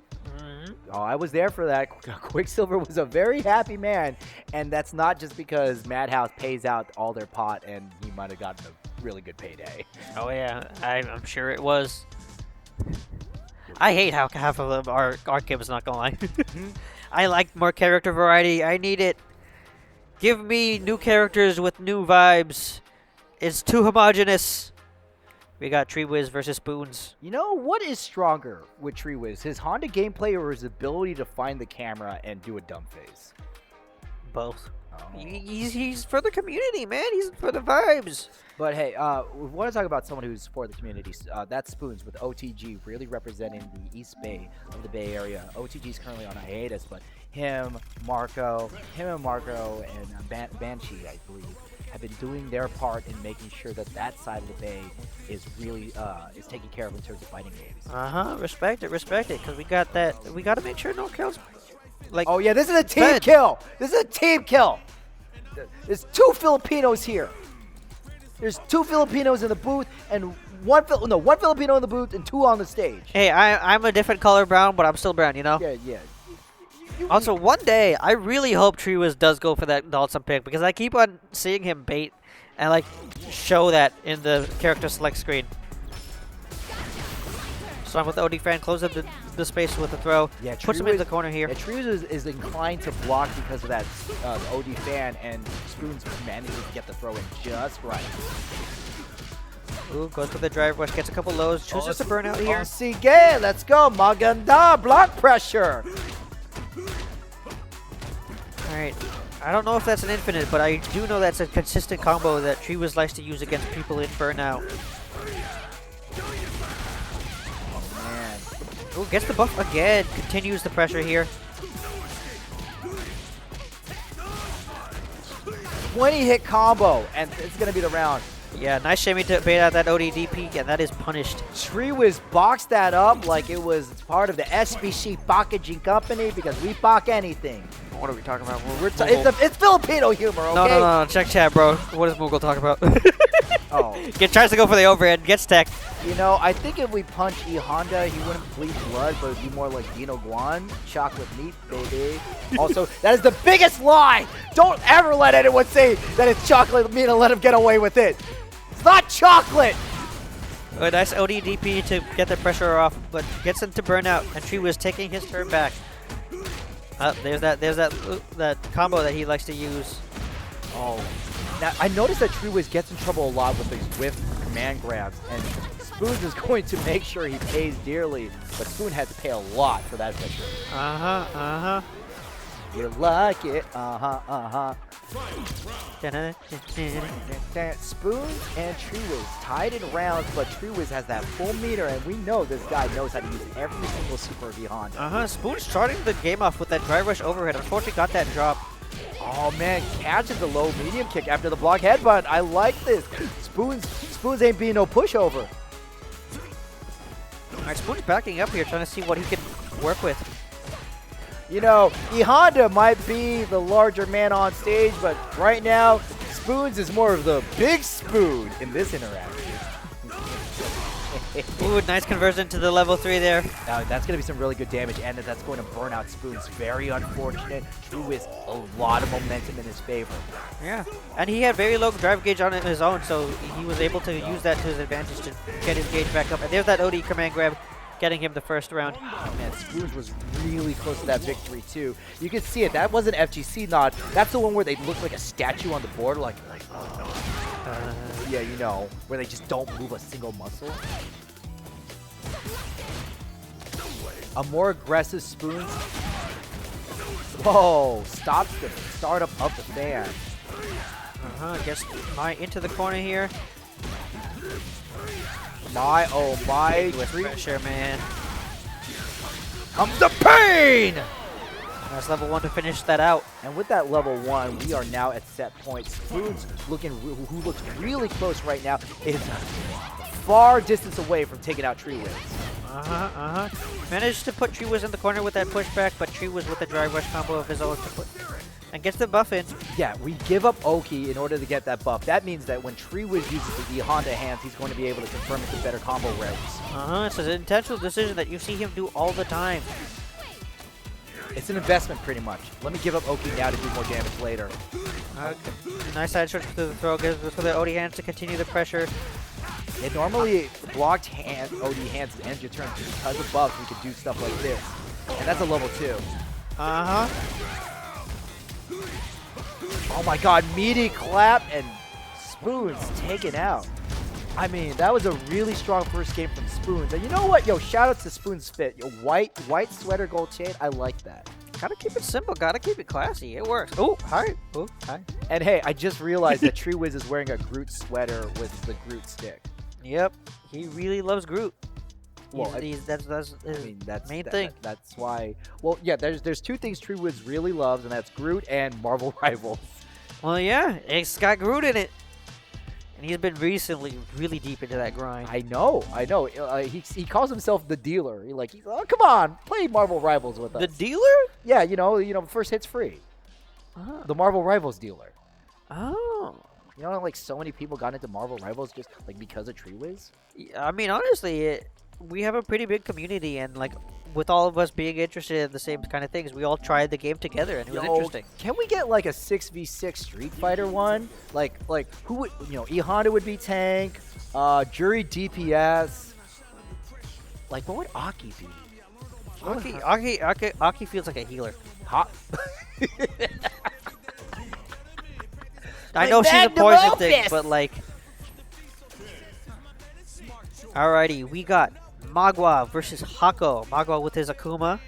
Yeah, I'm gonna go ahead and switch over to Squabbles real quick so he can get a few. Alrighty, we got the rotate.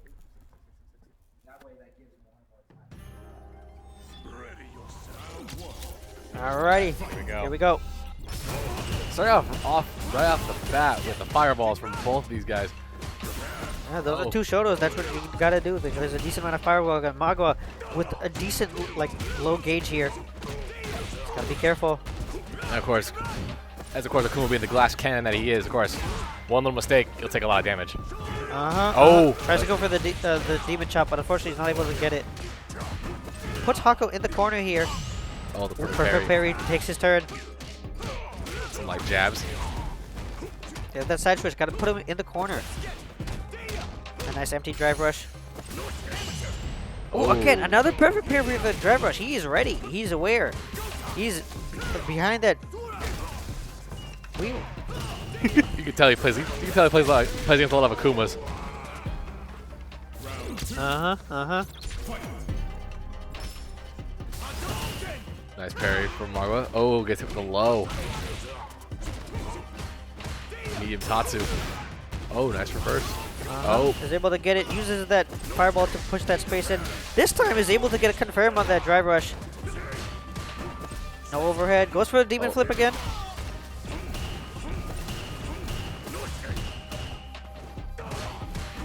Tries to do a lot of things. Gets the side switch, goes for the grab. Try to go for the overhead. Didn't Oh, get the it the second time. shimmy for the punish. He is in burnout too, though. Gotta be very careful. Oh, bang. Nice overhead to end the round. Time the demon flip, nice. It gets through everything. Ooh, Oh, that's again. the third time I've seen that happen. Putting a decent amount of pressure, putting Magua in the corner here. Gets the drive rush confirmed here. Oh, tries to go for the shadow. Oh, right into level 3. Gotta get that life lead, you know. Bang. Oh, great parry off rip. Magua in a critical spot. And the demon! Goes He spotted that critical. He knew he was in there, and he immediately went for it. He's still lower though. He does not have the life lead, and he has a lot to work with now though. Hey man, if you get hit demon, no matter what, you will feel yourself out. That is correct, Super Yang. You will feel yourself, but as of right now, wasn't feeling himself enough to get this round. Yeah, unfortunately went for 2 demon flips and did get punished. Oh. I would say nice trade, but fireball for a heavy foot. Yeah, gets a decent conversion off that. Oh, the trade from the drive rush. Keeping some pressure on Hako to keep him in the corner there. Good grab. Again, demon flip. One thing I see a lot with Magua, like he does a demon flip, of course he'll hold down to go straight into a combo. He won't chop or sweep. Yeah, he's done it pretty consistently, and unfortunately that kind of does bite him a lot. It does, because like, when you hold it, you're open for an attack. As he's been open for it, and he lost his round. But like I said, demon flip, any of the 2 from the chop, the sweep, or even from the stand, you just gotta find your opponent's right opportunity. Nice parry on that Jinrai. Goes for the dive kick. No follow up though. Again, another dive kick. Continues that pressure. Gets the whiff combo off that throw. Yes, the light kick into level 2, gonna extend this combo off the wall. Hako was very low drive gauge. Magua already burnt out though. Nice jab. Oh, what? I'll get the overhead. Ooh, the jumps up out again. The stand.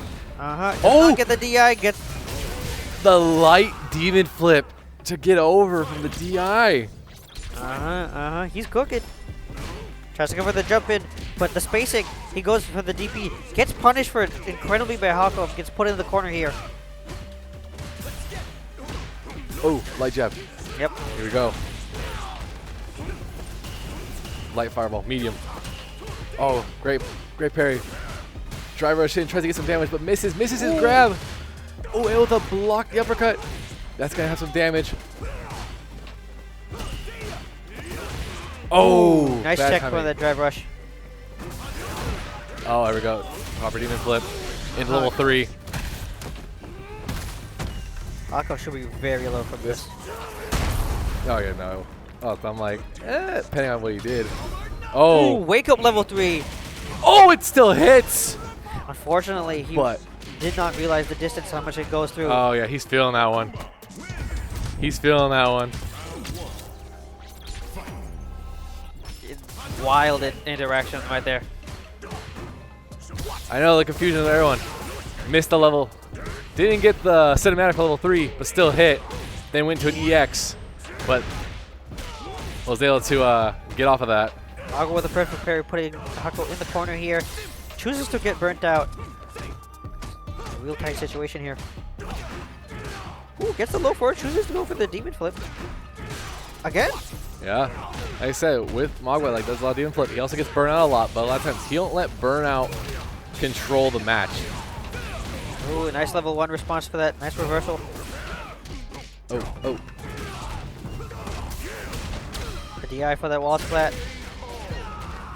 It is a heavy uppercut. Not uppercut, heavy down.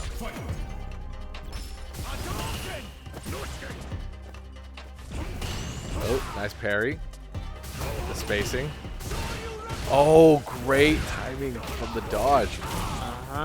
There's that spacing you mentioned before. Goes for the demon flip, Texas throw. There's a trade. Forcing a low forward against that drive rush. Hako taking his turn. Oh, it's the Again, cycle. Second time again. Gets a decent low forward off of that drive rush. Oh, okay. Chooses to burn out, but gets that DI. Oh, what? Yeah, he knew he had super. He was ready. I did not know. Like Lex said, same Shoto, same brain cell. Oh! The demon flip for the chunk and the grab. Alrighty, Michael Mog winning that taking it against to him. Hako. Now, like, I learned something new. That light uppercut can go to level 3. Did not know that. Alright, I'm going to switch out actually this time. For sure. I'm going to switch out with Captain Nova. All right. Hey, honestly, Gotta keep the rhythm going, you know? honestly, can you agree? You can agree with Matty Pie. That was kind of a low-key, a salty-ass handshake, right? What? No, like, Michael's handshake, like, I am not here to play body psychology analysis because that's a defunct science. A handshake is a handshake. Salty handshake was what happened with Abyssal and Mario. okay. Oh, yeah. Body language. Yeah, hey,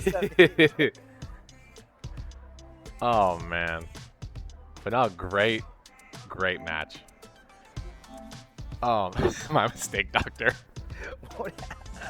Oh man, so it was actually really fun to share the booth with Slizzy. Oh, yeah. She's gotten a lot better at comms. That tutelage under Sly Coco has really been paying off. Definitely.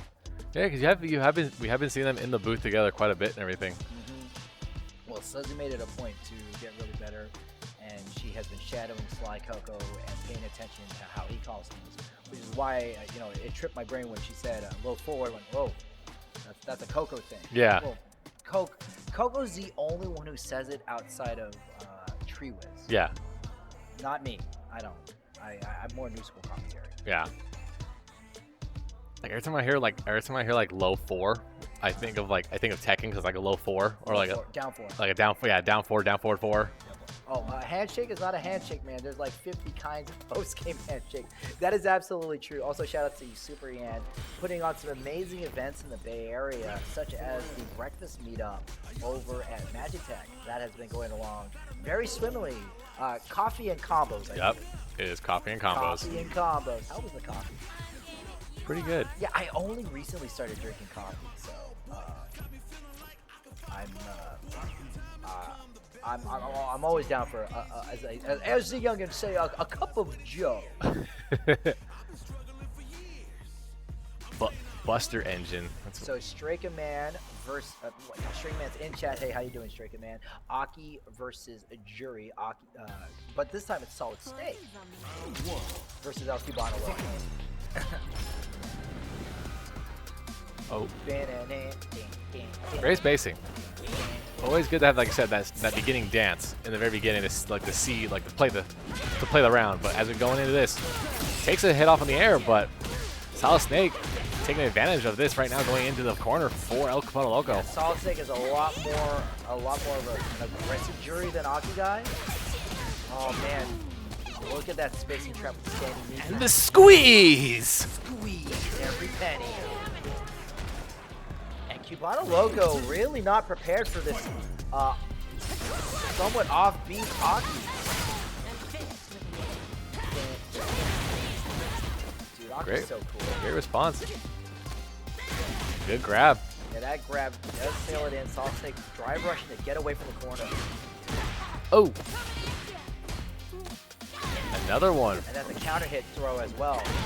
Oh my god, the range off of that jump heavy. Oh, a jump heavy from El Cubano Loco of his own. Oh. Solid Snake really in trouble now. Great break. Oh, dashes backwards to make the button whip and catch him with a crouch medium. Oh, man. Okay, tries to evade, but does not succeed.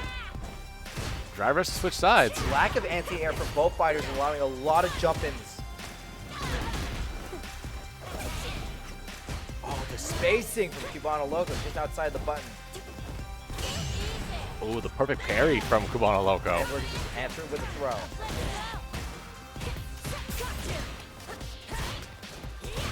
The neutral air. No anti-airs from both people still. Oh, that's a big cross-up. And it's going to be even bigger because of the level 3. It's going to be scaled, but it's still going to hurt. Yeah. And that life difference. There's a bubble. Drive rush. Oh! When we drive rush that close, we can't really do anything. Cubano Loco saw the opportunity and slams the OT. Right off the bat, both drive rush in. Switches sides with a grab. Another drive rush from Solid Snake. Right, and we're using the drive rush to just claim all that space. When we drive rush on a knockdown, we're claiming space. Put a freaking bookmark on this. Space is a resource. Captain No Fun tip number 53. That crouching, that head stop in the air is such a good button. Doesn't matter though, it's Solid Snake. And the squeeze! To the round, squeezing a victory there. However, Solid Snake is still down an entire game. Yes. Oh, the neutral air does not help him out. Like he gets hit in the ankles and just get put in the corner. Tries to get switched out. Oh my god, yeah, off of the reset, uses double kicks. And again, Cubano Loco puts the throw into the medium. And that time we have the anti-air. Thank you. Locking down the air denies so much free pressure to your opponent. Overhead. Yep, caught you blocking low. Oh. Okay. Will Solid Snake go for the level 3? Yes. That's I just got to do. Oh my. Yep. Level 3. My magnum opus! There we go. I love that line. It's such a good line. It's such a great line. Solid Snake managing to tie it up one game apiece in this winner's quarterfinal. Like you say, you just seeing the spacing from a Cubano Loco, like how you see, like Solid Snake has been missing his drive rush, beginning drive rush, but he's been still playing live. I know. Now they get the poison off of him. Another anti-air. Yeah, Cubano Loco is now starting to lock down the air a lot better. However, Solid Snake is getting these amazing combos, and the throw follow-up too is going to help the spacing.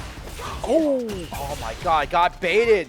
Oh, misses the grab, but still takes it to him. Oh, I really like what happened right there. Cubano Loco has been known to just DP during a drive rush, and Solid Snake sets up a slow bubble to tag him when he decided to do that. And now, set point to Solid Snake. First time being ahead in this whole set. Oh, Cubano Loco got hit mashing during that frame trap. Now look at the grab off to get the poison. And Another the anti-air. Like I said, he's been locking it down. But still, we got to lock down the ground as well. Yep. You gotta win both games, the air and the ground. Well, I don't think we have time to win both games because Solid Snake is going to win the game that matters, which is the second game in this quarterfinal round. Let me see right now. Got one grab. We're gonna see another. One more. We're gonna see a bubble. One more interaction from Solid Snake will take this. Will Solid Snake move on to winners semifinals, or will Cubano Loco at least manage to extend their time in the hourglass just a little bit longer? They both have level 3, and Cubano Loco goes big, and he lands it! Hail Mary, full of grace, and I will say, such a lovely face, because that was a lovely level 3. It was. Oh, I forgot we're gonna see. What? Oh, the neutral. Holy cow! Cubano Loco cheats death. That absolute crazy man. Oh my goodness. However, Solid Snake, full meter ahead. Cubano Loco is still close to a level 3 and even closer with a parry. Oh. One grab. Drive rush in. Solid Snake being a lot more aggressive, but Cubano Loco finding the way. That's been blocked. More so being parried. Misses with the medium, but manages to land the heavy. Big punish counter damage, and Cubano Loco turning the tables Phoenix Wright style. And there is no objections here. Oh! The bubble hits. Take that! Can there be a level 3 from Solid Snake? There is a critical art on deck, but Cubano Loco turns it around. Yes, that's gonna be the game. And Solid Snake, his head is in his hands. That was his set to win. But Cubano Loco. Oh, man. Cubano Loco, holy cow. Pop off, my friend. My goodness. Yo. Yo. Yo. I'm liking this. Old man solidarity. I'm an old guy too. I'm 38. Really? Yes, I'm 38. No, I actually have arthritis in both my knees. Oh, shit. Yeah, I know. It sucks. But it's okay. I know. Yo, hey, you know what? You know what? F all of y'all. Nobody in this room can do a backflip like I can. No one can do a no-handed cartwheel like I can. So shut up. Yeah. Can you kick above your head? I can. No, I've been kicked in the head, but it's a different story. Yeah. Yeah, yes, I can do that. It's actually because of what I've been doing. No, I'm not doing the backflip here. There's equipment here. F that, Elias. So shut up. No, but seriously, because of the extra training for me to do all that stuff, it's really helped my arthritis just because it's strengthened the leg muscles around the knee. That's good. Yeah. Knees are actually okay with backflip. Front flip hurts the knees more. I've done I can kind of do a 720 kick. I've done a 540 kick. Yeah, it's totally excuses. Yeah. Elias, just look at the my F in Twitter. You could see me land my backflip there. I even could do like multiple backflips. Oh, right off the bat, chumpslayer drive rush in on Magua. Take him to the corner. You know, speaking of backflips are actually easier to do than front flips, believe it or not. Really? Yeah, physicality-wise, but like mental game, backflips are harder. Yeah. Holy cow, that was a big whip punish from Magua. Oh. Honorary Filipino chumpslayer. That's true. In all the matches he had against TreeWiz. No DP from Magua. The demon flip. Decides, but gets a stun. Oh. That's a huge jump in. And that's a rare drop from chumpslayer. And Magua is easily going to take this around. Don't drop your combos in front of a really good fighter because they will definitely make you pay for it. Oh, man. So one of the reasons why chumpslayer jumps backwards is so he can get the charge and not hit his opponent. Oh, okay. Oh, tried to go for the heavy. Driver's in for the grab. Now he's in burnout. Magua still has a lot of life, but this is Akuma. He has baby health. And Yeah. chumpslayer knocked down, but gets jabbed right there. Ooh, karate. Great from the demon flip. Oh. Yeah, Magua got caught mashing buttons at that time.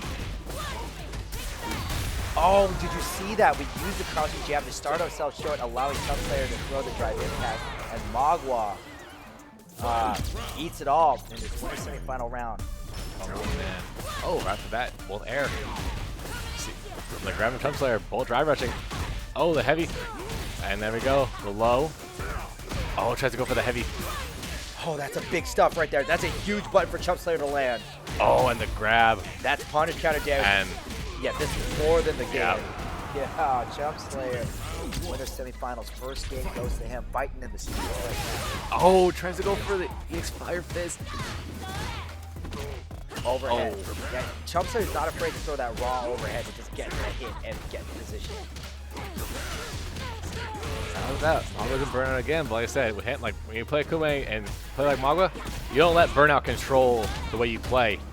You get hits, you get hits. Remember, Akuma has 9,000 pounds. He is the smallest HP in the game. Yep. The glass cannon. Cannon fires off a Hadouken. And chumpslayer, not afraid of the head cannon. Oh. Okay, goes for grab. Holy cow, Magua does not care about the drive gauge. Oh, the Anti-air. Beautiful anti-air. Magwa's ready. Chumpslayer, Oh! even readier. We got to spin the meter right now. It's very hard to kill with the perfect parry combo because of the scaling, but when you are Akuma and your life is that little, it is more than possible. Yup. Oh. Okay. Rush in. Oh, goes for the command grab and gets it. Gets some more damage off because he cuts the button. Yeah, because of the punish counter, takes some extra damage and the drive gauge, and Magwa burns himself out again. Yo, this is some. Oh. Wait, Okay. who loves burning himself out? Is it Noah the Prodigy? He's getting grabbed. That's I think the third grab, and now he's stunned. Oh, that's going to easily go right into level 3 for Chumpslayer to take game number 2 against Magwa. This was just Chumpslayer set all day, every day. 2-0. How will Magwa recover?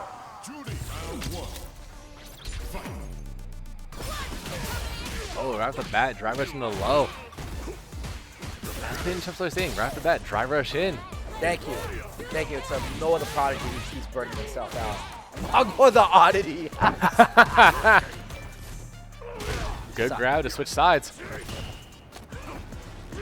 Another one to keep it alive. Yeah, this is a little retaliation from Magwa. You gonna throw me in the corner? I got you. Oh, the demon flip switch sides. Yeah, that was actually Chumpslayer walking underneath the demon flip. One thing I hate is when you use demon flip and they walk forward. Just changes the whole game. Well, I'll tell you what changes the whole game. That round, because Chumpslayer is at set point in this winner semifinal.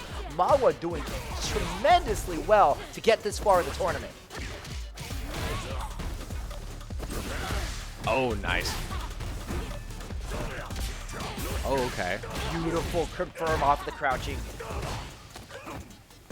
One. No, Magwa, you're not. Two. He did 2. Don't do 3, Magwa. Nah.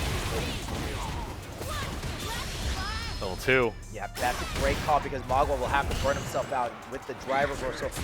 Oh, but the dive misses. We're getting dangerously close to the corner, and Magwa goes for it for the super, but unfortunately, Chumpslayer read the situation, and let's read you your rights because you have the right to remain silent, and you have the right to no longer be on the winner's side, Magwa. Oh, Chumpslayer man. is moving on. The temperature of Chumpslayer's game has been changed. The temperature, the color, the exact fabrication. It's like Chumpslayer went and saw his effigy of his gameplay and burned it down to its very ashes and built it from the ground up to something that is like Chumpslayer, but fundamentally different in its construction. Definitely. And we are all for it. No, most definitely. Like seeing like from like how you just read like everything of Magwa's moves, like from everything from how he always like being able to drive rush in at the start of every match and like be able to get that momentum going for him. It really like helped out Chumpslayer. It really gave him a great edge on this whole thing, being able to do a 3 and out. Magwa was playing extremely well, but Chumpslayer just stuff like the crouching jab to stop drive rush, which is something that he's only been doing recently, thanks to I would attribute thanks to his sessions with Coach Kumo. Yeah. And also his movement and ability to just stop on a dime. Like he doesn't just slow down; he'll just stop. Yeah. And do nothing and just watch you kill yourself. He'll just stand there menacingly. He's standing there menacingly. Oh yeah. By the way, I know since Sun Chips is there, I want to give a real shout out to Study Session. Study Session is organizing a new local this Sunday over at Magic Tech, and they've already raised the pot to $700, and that's on top of the TreeWiz bounty, where he's gonna put money on himself and pay out per lost set. So I can definitely anticipate this Study Session tournament to be fantastic on the 29th. Definitely. I can't be there. I can't be there, unfortunately. Neither can I, unfortunately. But I've like seeing everything from social media, like seeing how they're promoting it, and like seeing how the pot is. that flyer though, that flyer was clean. It was. It was so clean. Dude, like seeing like like I like the promotions going forward from it. Like it's got everyone hyped. And I even saw this. I think I saw that today or it was yesterday on like social media from TreeWiz that even Matty Pie is flying out to the study session. Heck yeah. We're gonna go. I like this. I'm bringing my graduation cap. If I win, I'm flipping the tassel. There we go. Yo, that's it. That's how we announce the top 3. We go like, do, do, do, do, do, do, do. Yeah, they hand you your money in the diploma. You make your opponents walk. You make the opponents walk side by side, like in the line.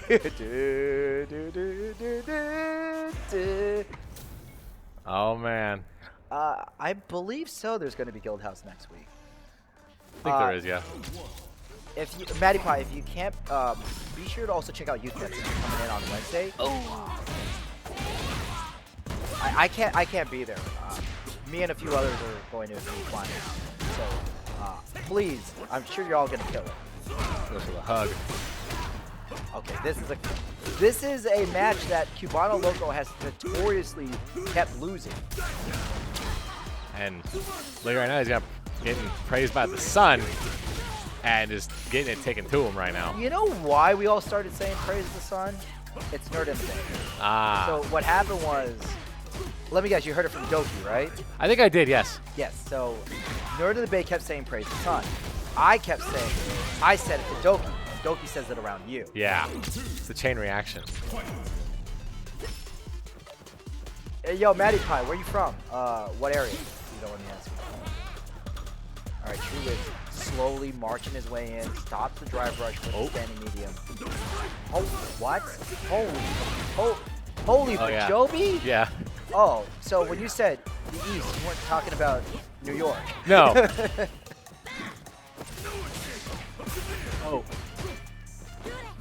Oh, the stop sign, but doesn't connect. Yeah, the stop sign was not spaced properly. Cubano Loco, literally, this is a new school versus old school. Cubano Loco is an EVO Street Fighter 4 champion. Just recently took King's Cup in Street Fighter 4. And TreeWiz, this is his first Street Fighter. Oh my God, catches him with the crouching medium. Excellent. Oh, great perfect parry by TreeWiz. Oh, tries to go for a kick, but does not land. Goes for butt slam, but connects. And the drive reversal. I like that choice from Cubano Loco because he understands that TreeWiz would have chipped him to death. Oh my God, stop. Holy read. That was a great call out.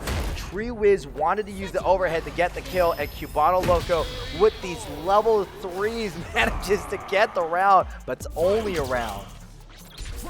But great reaction, great read. Yeah, yes, there is Masterop. We used to have a senior Sieg over in San Jose. Really? Yeah. Like, you know senior Sieg? Yay! You have a senior Sieg? Yeah! I've went to the location in SF. Oh, in level 3.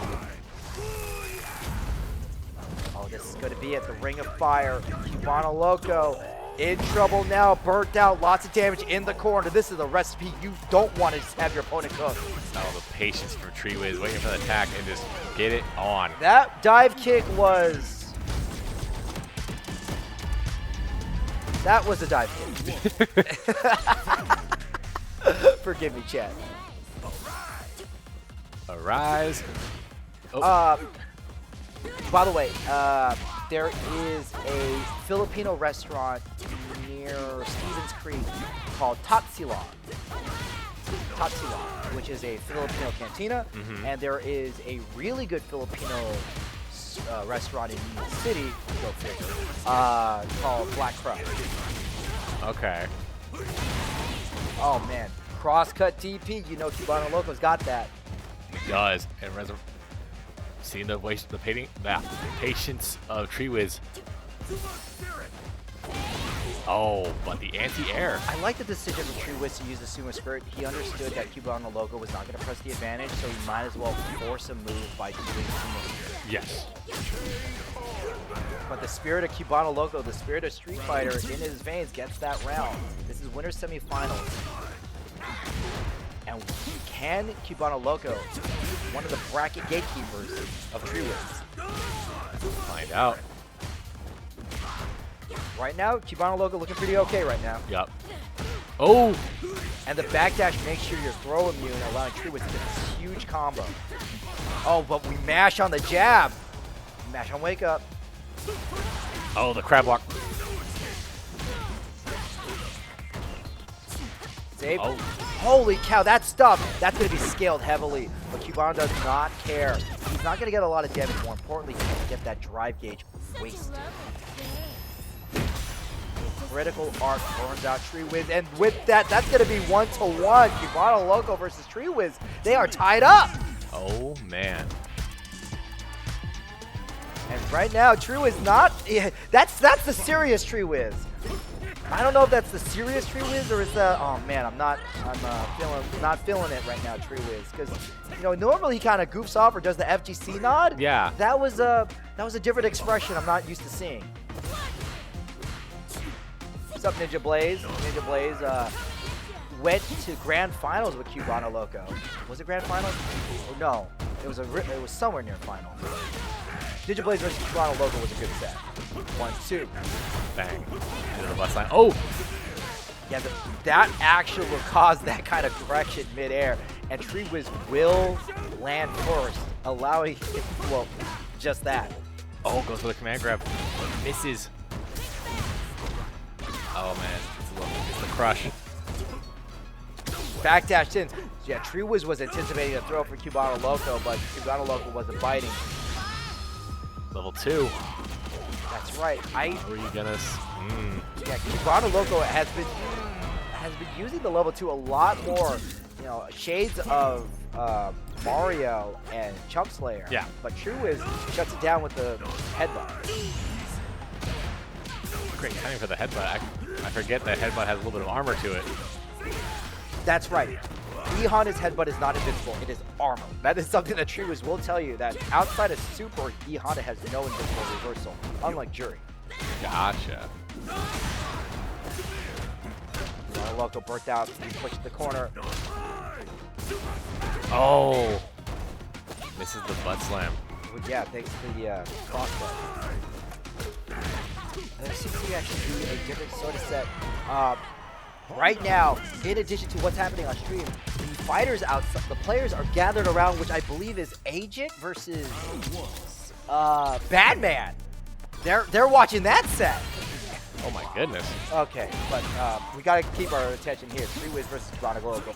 1-2, first to 3. Oh, nice. Oh, Yeah, I was saying. Oh, they'll look like Badman. oh, I only saw the white shirt and the beard. Yeah, the beard. Agent versus Badman. Thank you.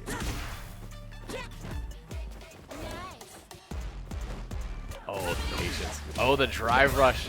Wow, Super Yan does not like Ryu. Again, I thought you hated Zangief. I didn't know your hate extended to Ryu and Kyle.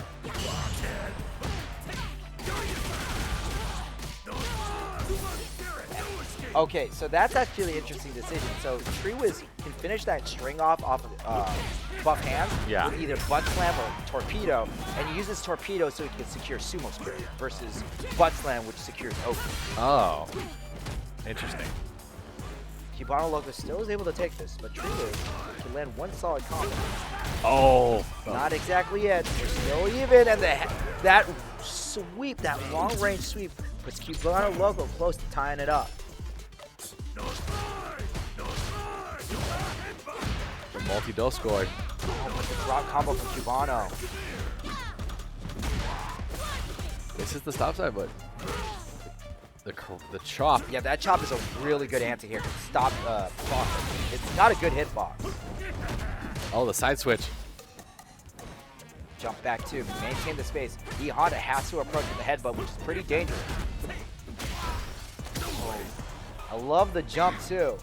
This is action. This is pretty tense. Oh, the butt. Yeah, the butt, that actually has a really good cross-up hitbox. And TreeWiz wanted to go for the drive gauge damage, but Cubano Loco just a little bit of meter, but that's going to burn out thanks to the parry. Yeah, parry attack. This is where things get really tense. You're either going to end the game or we're going to tie it up. Yeah. And with both players having full meter, it can be anyone's game.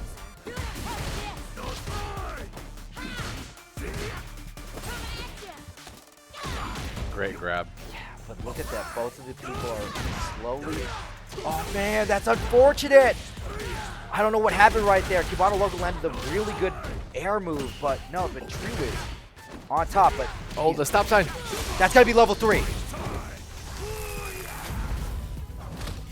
TreeWiz is also going to recover from burnout really soon, so whatever advantage Cubano Loco had is slipping away very fast. Very, very fast.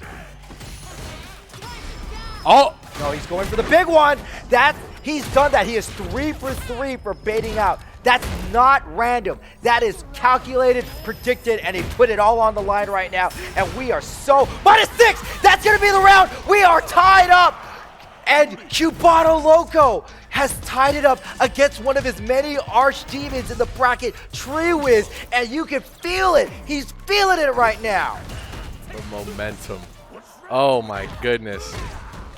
Cubano Loco has gone to the well. He's bet it all on 0-0 twice, and it's come up jackpot each time. The last time we have seen Cubano Loco in a grand finals in the Bay Area was King's Cup for Street Fighter 4, and he's so close to doing it again in Street Fighter 6. The wake up. But TreeWiz has done a considerable amount of damage to Cubano Loco. Oh. Just enough super, and even TreeWiz unable to sail over the. Oh my God! Again with the drive reversal, miss up. And TreeWiz goes for a wild level 1, and Cubano Loco, he's in the lead! He's in the lead for the first time in the set on set point! Oh my. I'm at a loss for words, but like this is like the momentum you're seeing right now is astronomical. One of the reasons why is Cubano Loco is doing great use of that jumping stomp. But TreeWiz got a lot of, he has so much life right now. And Cubano Loco is still fighting. He wants this round. He is on set point. He ain't gonna give it away to TreeWiz. One. No, he's not gonna do it again. Yeah. The backflip. Oh. Heavy punish counter. The double dip. Teriyaki stick, and he sticks it to him. Final round. Cubano Loco, TreeWiz. Winner goes into grand finals. Will TreeWiz establish his supremacy, or will Cubano Loco finally exercise his bracket demon tonight? My goodness. Oh, the kick to stop the Doskoi. That is pretty good, but look at the drive gauge difference. TreeWiz still in the green, and Cubano Loco barely squeaks into the green himself. And one more hit burns himself out. Cubano Loco, will he press or will he back away? Trade. That's a GameStop trade. That's it. Trade yourself into grand finals, Cubano Loco. You did it. You did it. Now you're playing with power, my friend. Cubano Loco defeating TreeWiz. Once in a blue moon, miracles do happen. Phenomenal. The GameStop trade, you said? Yeah, GameStop trade. Oh, man. Oh, my God. Holy cow. First off, shout-outs to TreeWiz for playing a very impressive set to Cubano Loco. We always like to put a lot of emphasis on the victor, as they should. Yeah. But remember, it takes 2 to put on an amazing match, which TreeWiz did. TreeWiz is banging out 5-star matches here in the Bay Area. Yep. I see Sunchip saying Marcos can't claim the bounty yet. Can't claim the bounty today. Sorry.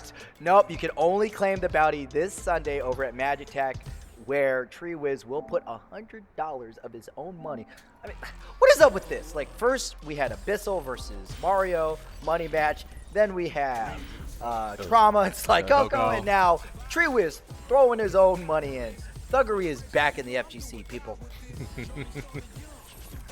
This is a hard-fought victory. Magua versus Spoons. Spoons, who narrowly defeated Agent Triple F off stream, is now returning to the stream, and we have Mai versus Akuma, battle of the DLC. It's gonna be a good one. Oh, Ralph tries to back goes for EX Fireball. Oh, the Magua, something happened in this guy's training regime. I remember this guy barely getting out of pools, and now he's going toe-to-toe in some of the upper brackets. Magua is definitely going to be in a very strong position tonight.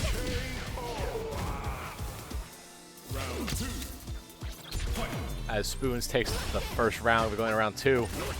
Oh, they tries to go for drive rush, but does not succeed. The demon flip, but stands. Oh, now it goes for the kick. Oh, let's go block a little too early, and Magua going to make sure Spoons picks. Oh, has to go for a shimmy. Yeah, that was a backdash throw. Now they're both in burnout. Magua doesn't care, but Spoons has pretty good life advantage. Oh.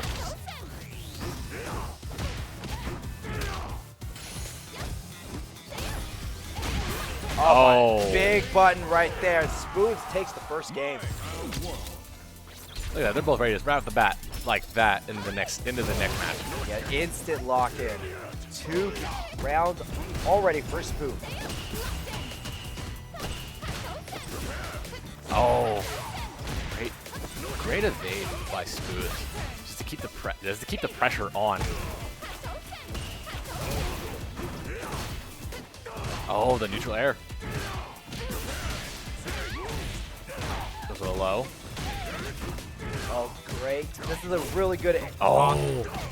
It's a really good offense sync with Spoons just letting a lot of the hits slip through, but slips in the drive impact himself. Up. 1, 2. That's a tick throw to the set point. Spoons is looking really strong tonight. Really feels like whatever he got in the loser side is making him play way better. The low, medium. Oh, the dodge. Dash back makes you throw a mule. Have to go for oh man. Okay. Driver's grab. The walk forward is absolutely. Oh. Double heavy kick. Oh.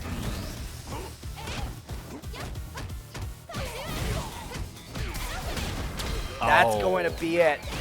Magua. And Magua, no, not with level 3 and critical art. Yeah, that's it. Spoons has vanquished the demon and is moving on to semifinals. No, we still have one more. It's best of 5. That's right. If he wins one more game, That's true. I scuffed that one. But still, Spoons has an impressive 2-game lead. Magua's just not been able to run his offense at. I say that right after he lands a standing heavy kick.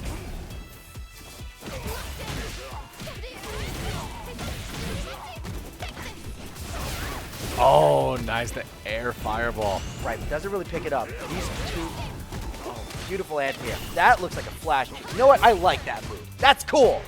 Looks like a flash kick. Flash kick, the coolest anti-air.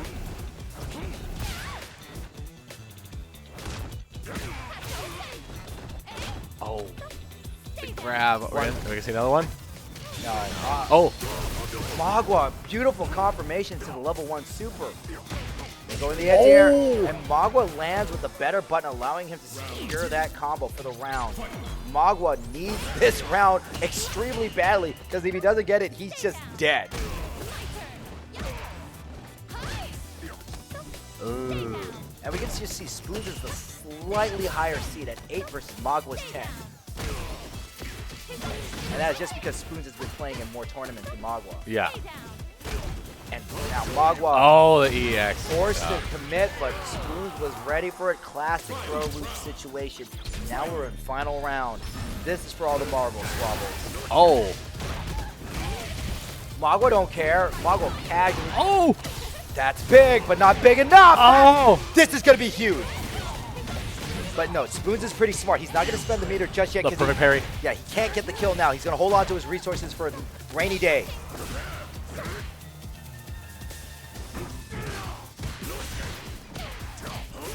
Oh. Then level 3. That's going to be really bad for Spoons. Ah! Concussion City. Magua with the overhead. Overhead. But, no, but can't really confirm thanks to the lack of drive gauge. And the chip damage from the fireball and Spoons just nodding like, okay, that could have been mine, but I got it. Yeah. Oh. The neutral air. Oh, Big the one. drive rush. No, but DI. Spoons man's beating the old man allegations. He too can hit the button. One. This is Oh, breaks it. Oh, tries to go for standing heavy, but does not like the outcome. it was a really big button to whip. You got to make sure you don't miss with that button. Oh yeah, it's bad if you miss that button.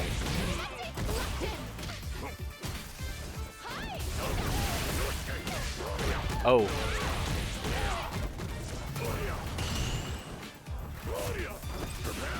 Oh! You can see what happened. Spoons tried to whip punish with standing heavy, but was caught just short.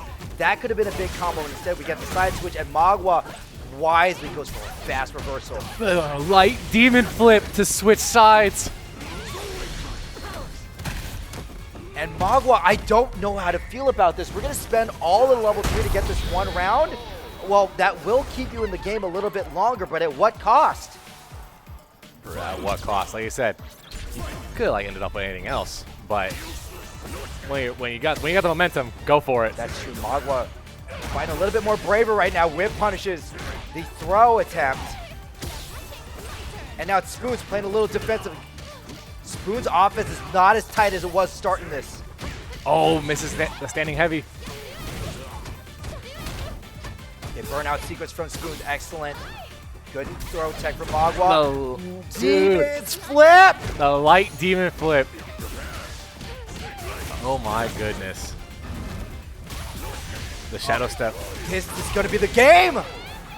And we're tied up. Magua bringing this back. Spoons had an impressive 2-game lead. He was literally on set point, and now we're tied up. Oh man, the momentum.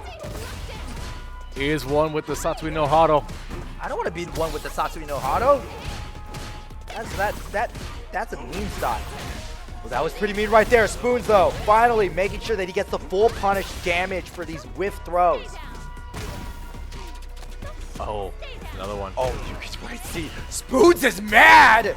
Oh! Oh, that was disgusting. Oh man. Will Spoons find this newfound aggression? He's staying tight. He's staying on the gas. Demon flip doesn't care. Oh man. Break the throw. The shadow step switches sides. However, Magua burnt himself out. Spoons could really take advantage of this. The counter the light demon flip. Takes it to the corner, burns him out. Spoons has so much super, he's gonna get level 3 with this combo. And if he lands this, he is moving on to semifinals, and he does. Nothing final about that. Spoons is still in the game, and Magua, you fought well, but you just couldn't scoop it up to Spoons. That was a great. Oh man. Oh man. What a great time. Like, oh my goodness. Not at Magic? No, it is. It's just not this Friday. That's on Saturday. Yeah. Alrighty, I just want to make a correction that fits. The study session tournament is happening March 29th, not this upcoming Saturday, but the Saturday after this at Magitech. Just want to make sure that was clear. Toodles. So fighting in Saturday's tournament. Wait, no, I spelled it wrong. F-I-T-S, right? Fighting in the Saturday. Yeah, fighting in the Saturday. Fighting in the Saturday. Fighting in the Saturday. Fighting in the Saturday. Fighting in the Saturday. Look, they pay me to talk, not spell. R-E-S-P-O. Yeah, who said this weekend? I did? I said I can't make it because I'm going to Texas.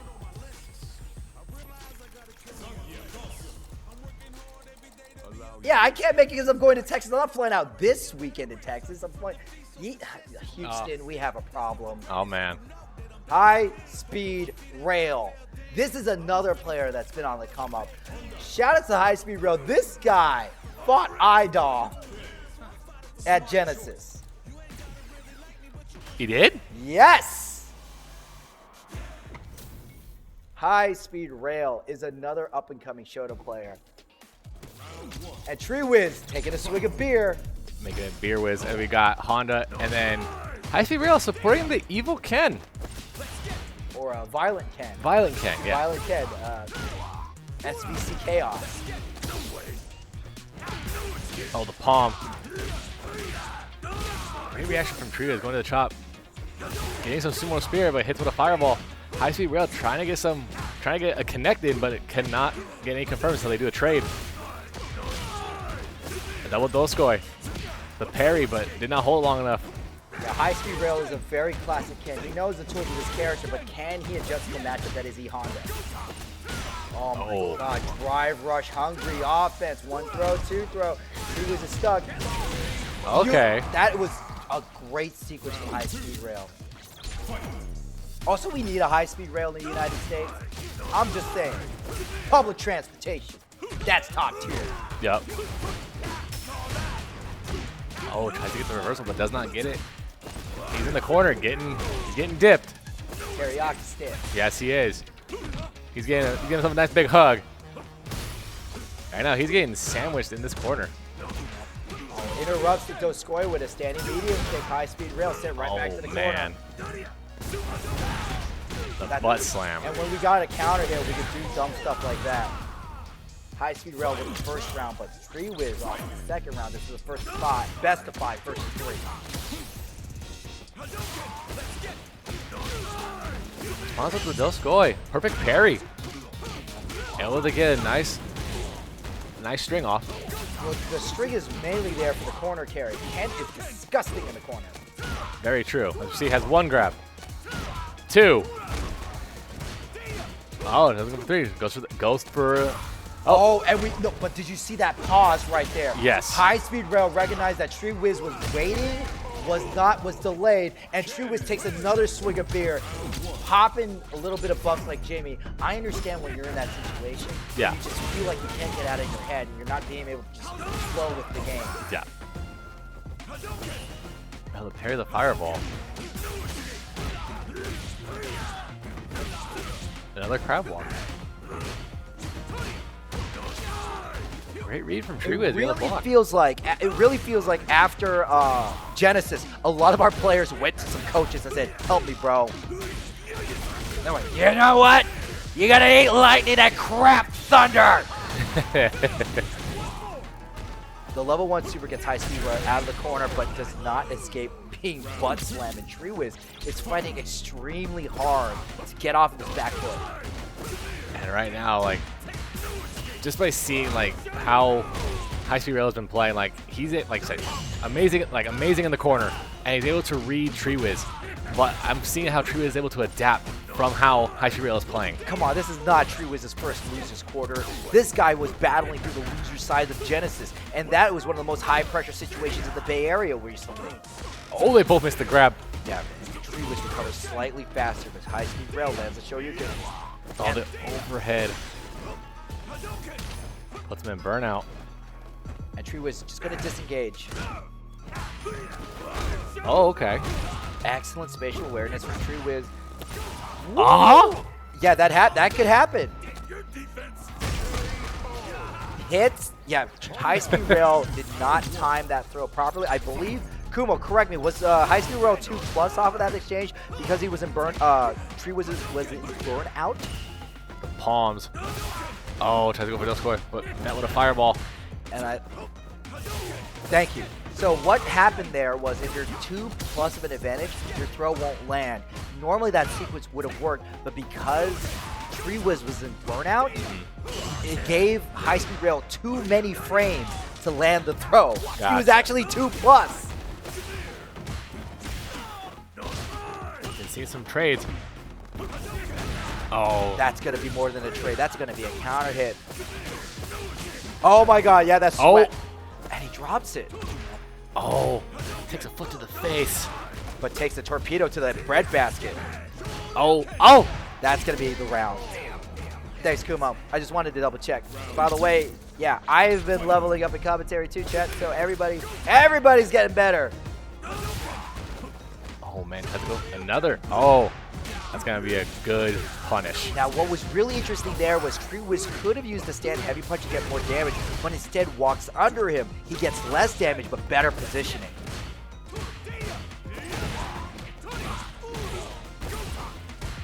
The drive rush to close the gap. Oh, held the button a little too long. More so that high-speed rail delayed his sequence, baiting out the parry. You can see high-speed rail really messing up his timing to catch TreeWiz off guard, and it's working for the most part. One more hit. Oh, across the map. Just do a move. Oh My God. Holy cow. High-speed rail gets crushed by TreeWiz, and now the confidence is returning to TreeWiz. Those two big swigs of beer, I think they loosened them a bit up. Yup.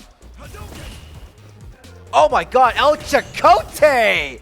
Hey, El Chicote, glad to see you here. Welcome to the Guildhouse stream.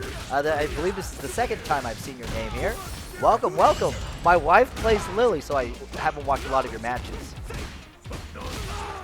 Go Skoy. Oh, a double dip. Teriyaki stick! And sticks the landing with that, you devilish bastard. I love it. And TreeWiz, now he's doing the FGC nod. You gotta love it, man. Again, TreeWiz's confidence is surging. This is why the man is willing to put him $100 of his own money for every drop set in the study session tournament.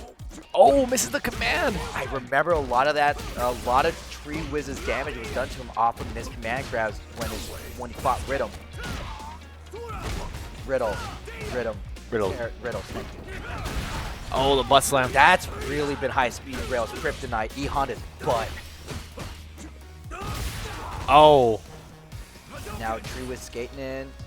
He's really close to set point. High-speed rail could extend it by one more round, and with that -6, TreeWiz is going to sail it in and move on to losers semifinal. Oh, man. You can really see the evolution of a structured gameplay from high-speed rail. The phrase of the day is delayed timing. So often TreeWiz was caught parrying in the air, mashing at impromptu times, or even when Ken was doing a throw loop, how high-speed rail would stop, wait, and then throw again. But the offense from TreeWiz, especially when he had momentum, was unmatched, especially counter hit sumo drop. Just from seeing like of course how you said like TreeWiz the main bread and butter they had for that match was his butt slam, because that was the weakness to high-speed rail. Right. But just seeing like the moment, you saw how the momentum shifted. You saw how high-speed rail was on that momentum from it, and to see that change. High-speed rail was literally in TreeWiz's head. You saw that first look where TreeWiz was like, and then 2 swigs of beer and he gets the game, and then he swigs more beer. Right, dude, it was just crazy. And like how we said, we've seen TreeWiz in that position before when he has a hairline of health and he comes back and wins. We've seen it before. It's always, someone always says, never count someone out. You're never done until it's over. It ain't over till it's over, man. As the Stan's dad says, I didn't hear no bell. Oh man, I love Rocky. That was. Oh, it's not Rocky? That was a. Well, it was said in Rocky, but that one was a South Park reference. Oh yeah, for Randy, yeah. Yeah, I didn't hear no bell. Hey, Bat Dad. Hey, Bat Dad. I hear no bell.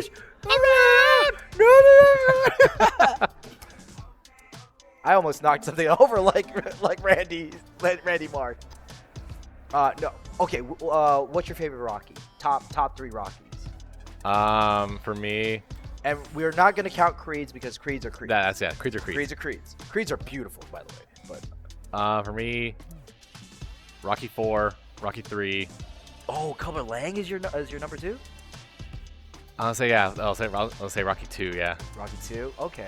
And I think for me, number 1 is number 1's Rocky 4. I'm having it. Yeah. And then you said Rocky 3. Then Rocky 2. Then original. Okay, so you said Rocky 2 is your number 2? Rocky 3. Rocky 3. Okay, so I love number 4 as well, because like that is Hearts on Fire. I love that montage. So 4, Balboa. Dude, I love Balboa, man. I mean, it ain't how hard you hit, it's how hard you can get hit. I love that monologue. And I would say, I think I'm also going to put the original at 3. However, my favorite fight is Rocky 5. where they need the street fight. It's so good. It literally became Def Jam Fight for New York in Rocky 5. And I love it. I love it. They should have added Rocky in Def Jam just for the fun of it. Okay. Now this is a match where we're gonna ask ourselves: will Cubano play the mirror? Yeah. But didn't you say earlier he doesn't like playing the mirror? He does not. It's one of the reasons why he has a pocket bison. Right now, Cubano Loco is just waiting for them to announce Vega. Claw. The moment they announce Vega, he's gonna switch over. We hear Jury. Like, I'm still wondering what they're gonna announce because we're still waiting for the Elena teaser and trailer. And then everybody wants, of course, Vega, Balrog, Sagat. But not me. I want Dan. People saying Dan as well. Actually, I want Dan and I want Makoto. Okay. I want Makoto to punch people in the groin. No, that's what, like you see our super set, like she's the supreme ball break. Super Yan goes for Balrog. You know, at first I didn't I wasn't feeling it, but I think Balrog would look really cool in 6. Also, I would not mind another charge character. Yeah, and like some people are saying I'm reading on Lion and everything like that. They're saying, oh yeah, Loki, not even a chance for Balrog because they already have Ed, but that's 2 different kinds of boxers. That's 2 different kinds. There you go, Jill. I will drop Tekken 8. Remember, Jill is a Tekken. That's my wife. Hi, okay. Jill. So she plays a lot of Tekken. She plays Kuba, but she said she will drop Tekken 8 to play Makoto. Nice. Dan in the game before Power. But Super, yeah, come on. Psycho Power. Oh, man. Try this on for size. And Cubano Loco with the hot.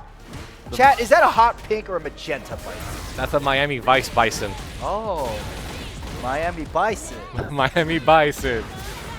Yo, I want that drawing now. I want Bison in the Miami Vice bit. Oh man. Scissors kick, and Cubano Loco stuffs it with the standing medium, dashes right under, but hits the anti-air. Strike him, I need Makoto to not get in this game. Strike him, man, I hate you. Oh man.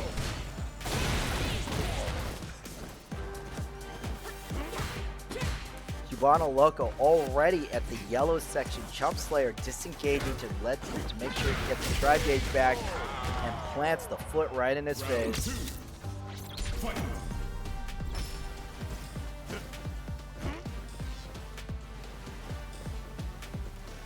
Oh, the spacing. Yeah, the little spacing. Who's going to walk back?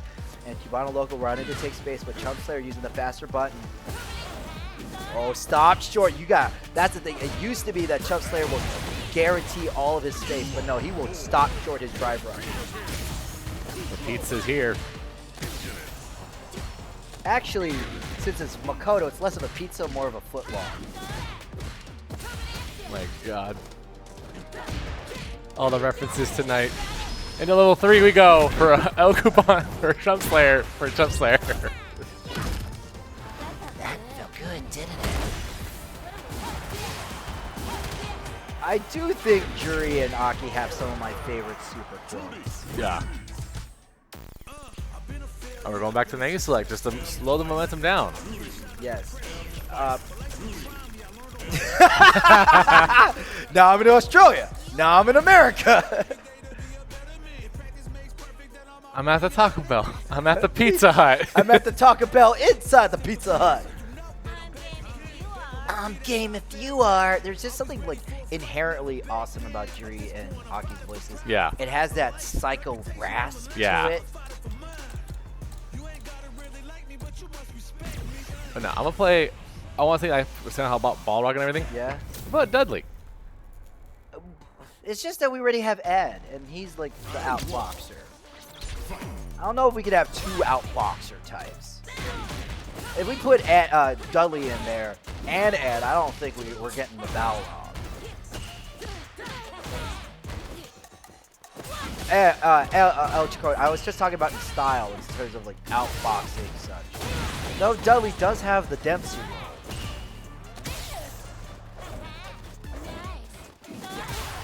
And we're seeing the mirror match right now. Even though Cubano Loco said he doesn't like the mirror match, but looks like he's not afraid to play it. I mean, he's forced to play it. His Bison just isn't up to snuff right now against Chumpslayer, and his Jury's doing a lot better. And also, El Chicote, we can have 3 grapplers, but it is a pro wrestler grappler and a whatever kind of grappling Lily does, and Judo. There are 3 grapplers, but they're all different types of grappling.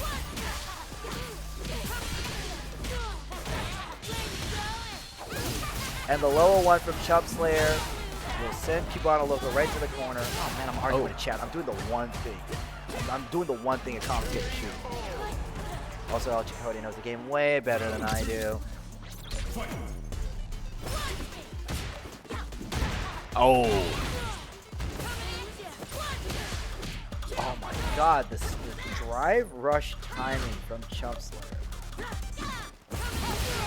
Oh. The grab. Oh, that neutral air. Guessing. Oh, good parries by Chumpslayer. Great DI. And that DI is going to burn on El Cubano Loco. And Cubano Loco he is doing so well with these level 3s in winners finals. But remember, that's only 1 round. He's got to take the game. That's true.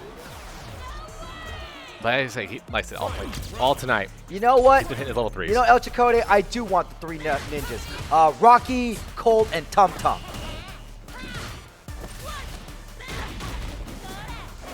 Oh. Dash is back to try to avoid the slow fireball. Such a slow fireball from Jury. Holy cow. Chumpslayer with a level 3 of his own. That's gonna be the most damage he's gonna deal off of a single super right now. But hey, good positioning, and Cubano Loco, he's got a good opportunity right now. Oh. Was that a missed drive rush? I think it might have been. Overhead from Chumpslayer. Cubano Loco stuck in the corner one more time. Will he guess?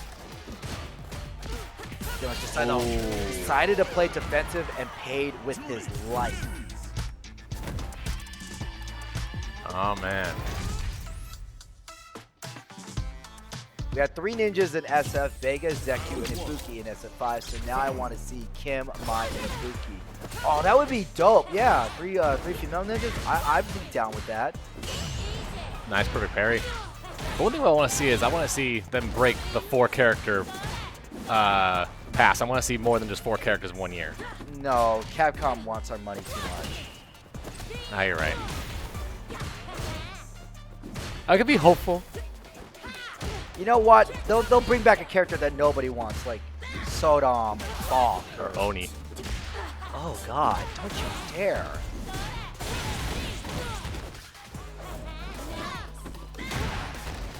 Oh, I love that sweep from Cubano Loco. That's that Street Fighter 4 training. Cubano Loco finds himself in winner's final, a very rare position to have. Triumphing over TreeWiz, but still has one more demon in the form of Chumpslayer. Cubano Loco finally gets around, but needs that one game. Oh, great drive rush. Yo, what happens if they bring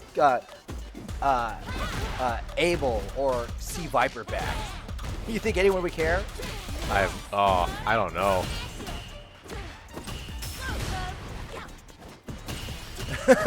Abel, hell no. Thank you, Maddie. I would be okay with Viper because she's pretty much Captain Commander. That would be one captain, so I can literally play a captain. Holy cow! Again, hitting these level 3s. This is going to be some really good positioning. Cubano Loco has all the momentum and all the drive gauge to his game. And more importantly, has the game right now 1-2. Yeah, I agree. I would like to see Viking. What about Hakan? Hakan would be a choice. Oh. This is the uppercut, like, taking some damage from chumpslayer and in the corner. But did you see how chumpslayer walked underneath Cubano Loco? That's why we're in this corner. Yep.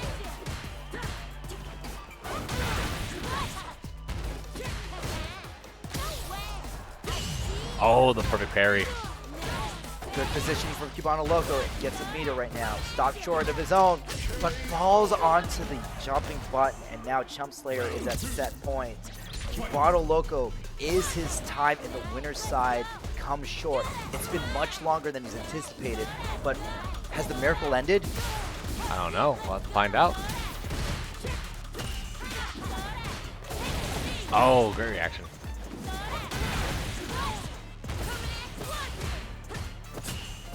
Now, one important thing to really mediate over these stalled drive rushes is that the players are only spending 1 meter. So when they do it twice, that's the equivalent of an OD move, meaning it's less costly to do these things. Okay. Again. And Cubano Loco spending the level 3. He has been finding so much love off the level 3, tying it up.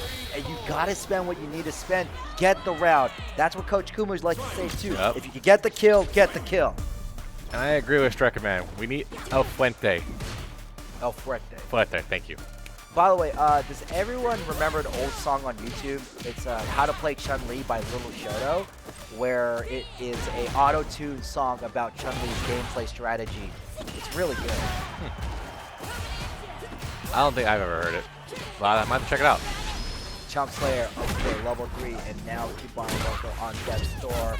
I've seen this man work miracles, but I don't think that miracle is going to happen tonight. One little piece of life left, no drive gauge, and with the crouching medium kick, chumpslayer secures a very familiar position in the winner's side of Grand Finals, meaning Cubano Loco has to fight in this tournament a little bit longer.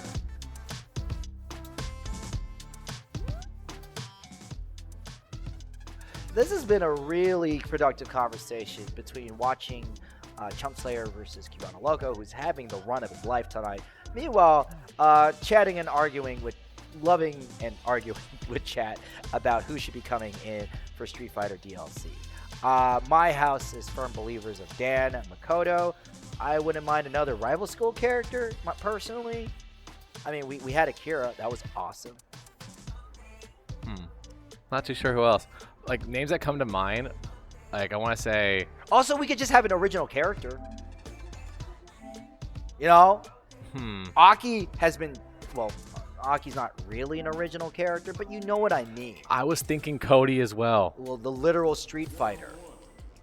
I was thinking Cody also. Oh, man, Cody's theme would slap. Cody would be awesome on music alone. Yeah, Aki is different from... Aki is different from Frank, but when I say the original character, I mean like a Jamie or a Manon or Marissa. That's what I mean by original character. What about? I'm always getting them too mixed up because they're two characters in 2 different games. Rufus? No, do not put Rufus back. No. I did not like Rufus. Spoons versus TreeWiz, loser semifinals. TreeWiz was surprisingly challenged by Magua. When? Wait, not Magua. Lightfield Rep. Oh, okay. But as we see right now, Spoons is trying to get some advantage back by not having the health lead. Gets a grab off TreeWiz, throws a fan. Some spacing, misses the do score, but gets a low jab. Now, one important thing that TreeWiz does is that you're -6 when blocking drive reversal, and players like chumpslayer will use their medium, their 6 frame. TreeWiz uses his 4-frame, so he gets a less damaging combo, Oh, okay. but it's more reliable. Gotcha. One grab. Oh, the back step. The walk backwards. Into butt slam. One hug. No, he's not going to do another Yeah. hug. He's going to hold that standing medium position.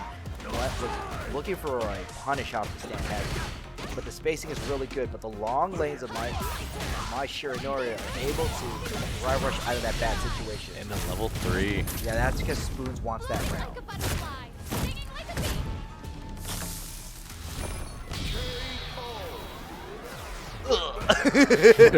That's so sick, right when she closes the fan. It's so sick. Just outside the crouching medium punch. Into level 3. Oh, man. This is an interesting decision. TreeWiz is going to spend his meter early, less so he can wait for the guaranteed kill, and more so he has more time to get a level 1. Yeah. Oh, but the low sweep. Yeah, low sweep is a really good button because it gives a hard knockdown and also your furthest reaching pokes. Oh, just a palm. Yeah, it just stops right there. Big meaty palm.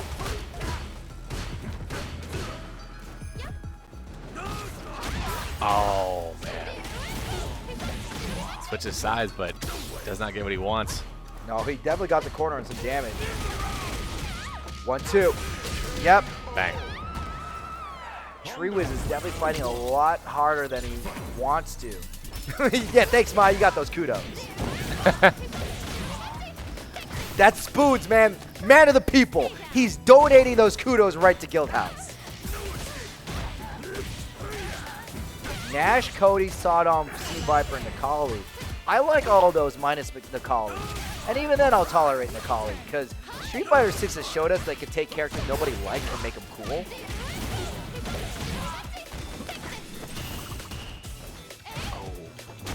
Oh. Whiff punish with the stand, but yeah, that little fan tap is so good. Oh, that's the tap. Level 2. Yeah, Spoon's taking a page out of Cubano Loco's playbook to try to steal his turn back. Oh, the spin. We didn't need that, but I'm glad we got it. Well, Ed and Luke got glowed up so well. Nice. Hey, El Chicote, are you going to Texas? Bang. Just want to know. Oh, misses the chop. Yeah, that was a big meaty button to whip. And I believe Spoons could have tagged him with something, but throw ain't too bad. Aw, man. Sad, I could have met. Spoons goes for drive rush, but it's met with a level 2 by TreeWiz. Soars into the air. Oh, that's going to be a punish counter if I ever saw one, but Spoons drops it. Disengage button. Oh, misses the palm. Level 2. And that's going to be the round. Dude, like, I totally get why you're going back to CPT. Like, that's your tournament. As, I just remember the way Vicious said your name. It was not like El Chicote. He goes, El Chicote! Something like that. That's the inflection that sticks in my head. Right now we see TreeWiz keeping Spoons in the corner. Oh, and TreeWiz wanted to go for that stand heavy punch. He finally get the stop sign. That's some good damage on TreeWiz. This is best of 5. This is a very methodical match. Oh, nice. Able to parry and break the throw. Yeah, TreeWiz is doing such a good job holding down the corner and not dying. Oh, man. Yo, Spoons is here to play. Oh. That's a big whip punish, much like Ihana's stand heavy. It gets. Oh, man. There we go. That's what he's been needing. That's more like it, TreeWiz.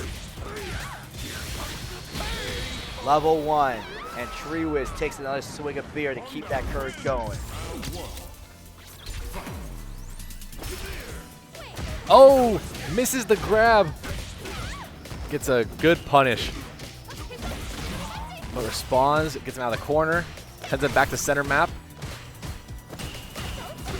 Oh man, great parries by TreeWiz. More importantly, TreeWiz just held that storm, waited for the gaps in the string, and took his damage, but Spoons takes the damage right back. 1. Oh, misses.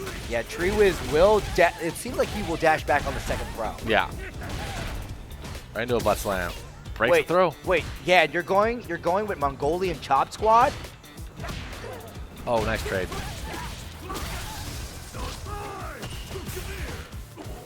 Oh. Little shimmy. TreeWiz isn't biting. Holy cow. Oh. Oh. Here comes the pain. Right interrupts the string and the level 1. Small price is paid to put yourself in set point. Oh. Palm to the face. Beautiful judge of spacing for Tree.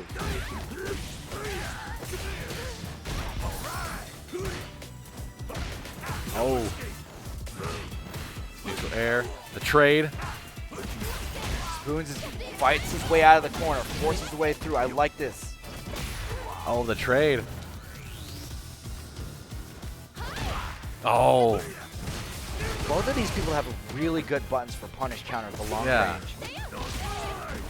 We've seen quite a bit of pokes, but the low kick to the shin puts it away. Spoons went for the standing heavy kick, but TreeWiz, the forward roundhouse from E Honda, was just the better button at the situation, and he eliminates Spoons. But Spoons fighting phenomenally to get this far. And TreeWiz wisely is going to stand up and get his break, as now he has to do the run back in against El Cubano Loco, and they cheers. Because at the end of the day, it's about community and friends. Definitely. 100%. What if One Piece was the friends we made along the way? I want to see a big treasure, but I can definitely see that happening. No, Oda has definitely confirmed that there will be treasure, Yeah. some sort of monetary value at the end of One Piece. And it's like, you see like those pictures online, it's like all them standing like on top of a cliff, they're looking out, and then the second picture is like a grave. It's just Brook telling a story. Don't do that to me, man. Don't do that. First off, no one dies in One Piece. Have you seen? Shut up! Have you? No one dies in One Piece. Have you not seen my fight stick? Everyone is alive in One Piece. There is no rest in peace. There is One Piece. No one dies in One Piece. But someone is going to die in this set tonight, because this is a loser set. El Cubano Loco versus TreeWiz, the rare tournament run back, as it was El Cubano Loco, not TreeWiz, who sent the other into losers. Yep.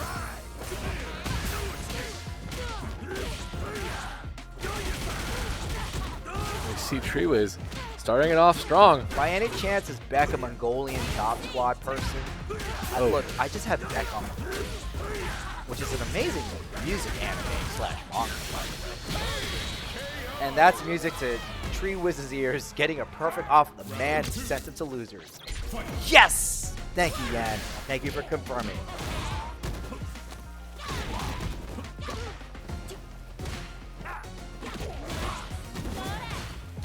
Oh, great escape. Up against the wall. Oh my god, is Cubano Loco gonna pair a perfect TreeWiz? Oh, come on, come on.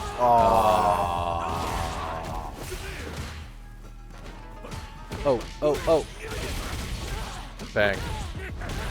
Okay, that's very far from a perfect. TreeWiz bringing it about even at the top of that last interaction. Watch out for the throw. Oh. Oh, misses the throw and gets the round. I keep saying this, that TreeWiz, I really want to know what's going in his mind when he whiffs command throw, because that's when he gets the biggest openings done on him. But at the same time, if he does a command throw, he can't really open up people. Yeah. As we see, got into that combo, went to level 3.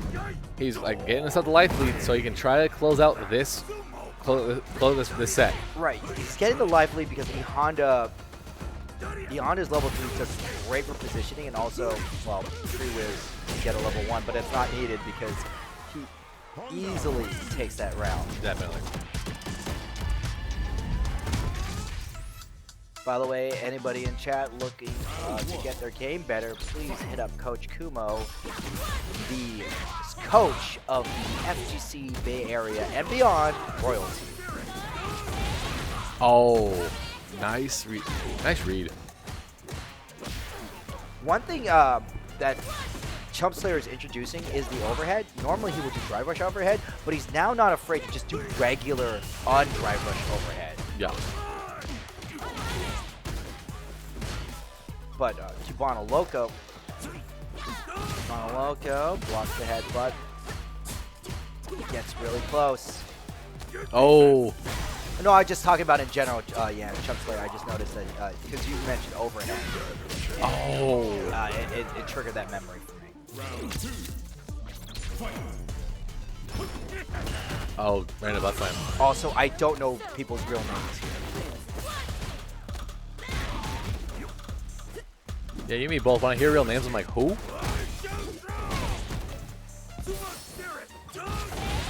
Oh my God! Great anti-air, but that's because TreeWiz did the headbutt so far away. Every time you get your parry punished by a throw, that's just a lot of game loss. Yep. Oh. No, that throw there, that was a frame kill. That was a deliberate miss throw. Oh, okay. To bait a response out. Because there's no reason why you would throw after you're like in the middle hitting someone. Very true.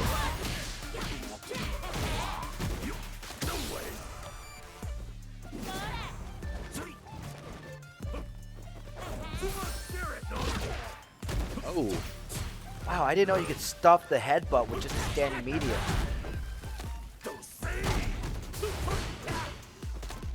Up two. It was a frame. Breaks it. Oh, goes for a clap, misses, but seeing a Cubano Loco like this, oh, he held it too long. And he held it too close because TreeWiz was ready for that and in proper position to punish. Oh, Big, gets the stop sign. Yeah, that big stop sign, and now it's starting to feel very familiar to Cubano Loco. He got that one victory, but TreeWiz is all enjoy it while you last. Because it's mine now. Time is now. Yeah, Coach Kumo, yeah, he's doing the Phoenix right. You know, man, what evidence do I pick? Actually, Cubano Loco, if you like hear him talk, his voice would fit Phoenix Wright's voice. Oh man.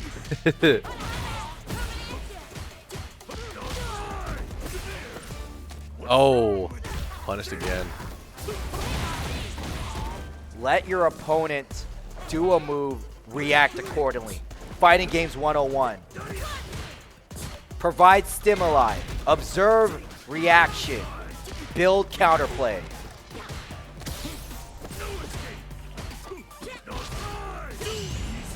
Great parry from TreeWiz. And that's because TreeWiz knew Cubano Loco is the type of person to use the jab when it's his turn. Oh. Oh, that. Oh, it actually. That's missed because it. he was very close this time. Oh. Last time, the level 1 was misspaced. The butt slam was misspaced. Oh, okay. There's Phoenix Wright and Marcos wrong. That's good. Marcos wrong. Ace Attorney. Oh. Spacing. Oh, guess the little kick in the shin. Oh, they trade too. TreeWiz. Again, I like to point out. Bang. Bang. And Cubano Loco, dude, shout outs to Cubano Loco, man. That was a set. He was so close to the grand finals, but ultimately fell to the ultimate combination of TreeWiz and chumpslayer. Yep. But still, très bien for Cubano Loco. And TreeWiz standing up. Normally, he usually just sits down. Yeah, people are very happy with the way Cubano Loco is fighting, and TreeWiz running out of beer. Oh, man. But he's running out of time. Why do you write when you're running out of time? When you're running out of time. Do you know what that is? You don't know? You don't know Hamilton? You don't know Hamilton? Nah. You don't know Hamilton. Okay, that's a little unforgivable, man. Like, Hamilton's been around. Yeah, but I get you. Well, I feel like it's always when you move up here, I just don't know certain things like artists and everything. Yeah, that is definitely a you problem. Look, Captain's you're gonna get checked by the captain. Yeah, it was funny about that. What? I showed my girlfriend like last time you were on commentary, and she heard that one whole about Glorious Stefan, and I heard her say who? She looked at me, she's like, how do you not know who that is? Well, here's the thing. I actually effed up that one because Wanna Be Starting Something is done by Michael Jackson, not Gloria Estefan. That's Michael Jackson's song. That's why I meant, but I said Gloria Estefan, and then I just committed to the bit. Yeah. But still, you don't know Gloria Estefan. Yeah. She's like, how do you not know that? Like, how do you not know that? I know who that is. I'm like, I just don't. It was so funny. Look at this. It's a Fitz final. Yep. Wait. A usual sighting we have. Uh-huh. No, keep going. Oh. The trade. This is a Fitz final to discover the finality where the fight funds will be found. Thank you. I just wanted it. I needed a moment to think about it. Gotcha. But as we got a dip. Teriyaki stick. chumpslayer in the winner's side. Very privileged position. One only needs 3 rounds, and TreeWiz has to reset and then do it again. Yep. Which is something we've seen him do. Oh. This is the OD. Oh, but get to that time. You don't know Gloria Estefan! Yeah, now when I hear that, I'm just going to turn around and be like, okay, they're talking to me. That's great. chumpslayer in the gray right now. The Honda can threaten a decent amount of chip damage, but won't need to if he just lands a crouching medium. Yup. You don't know Gloria Estefan!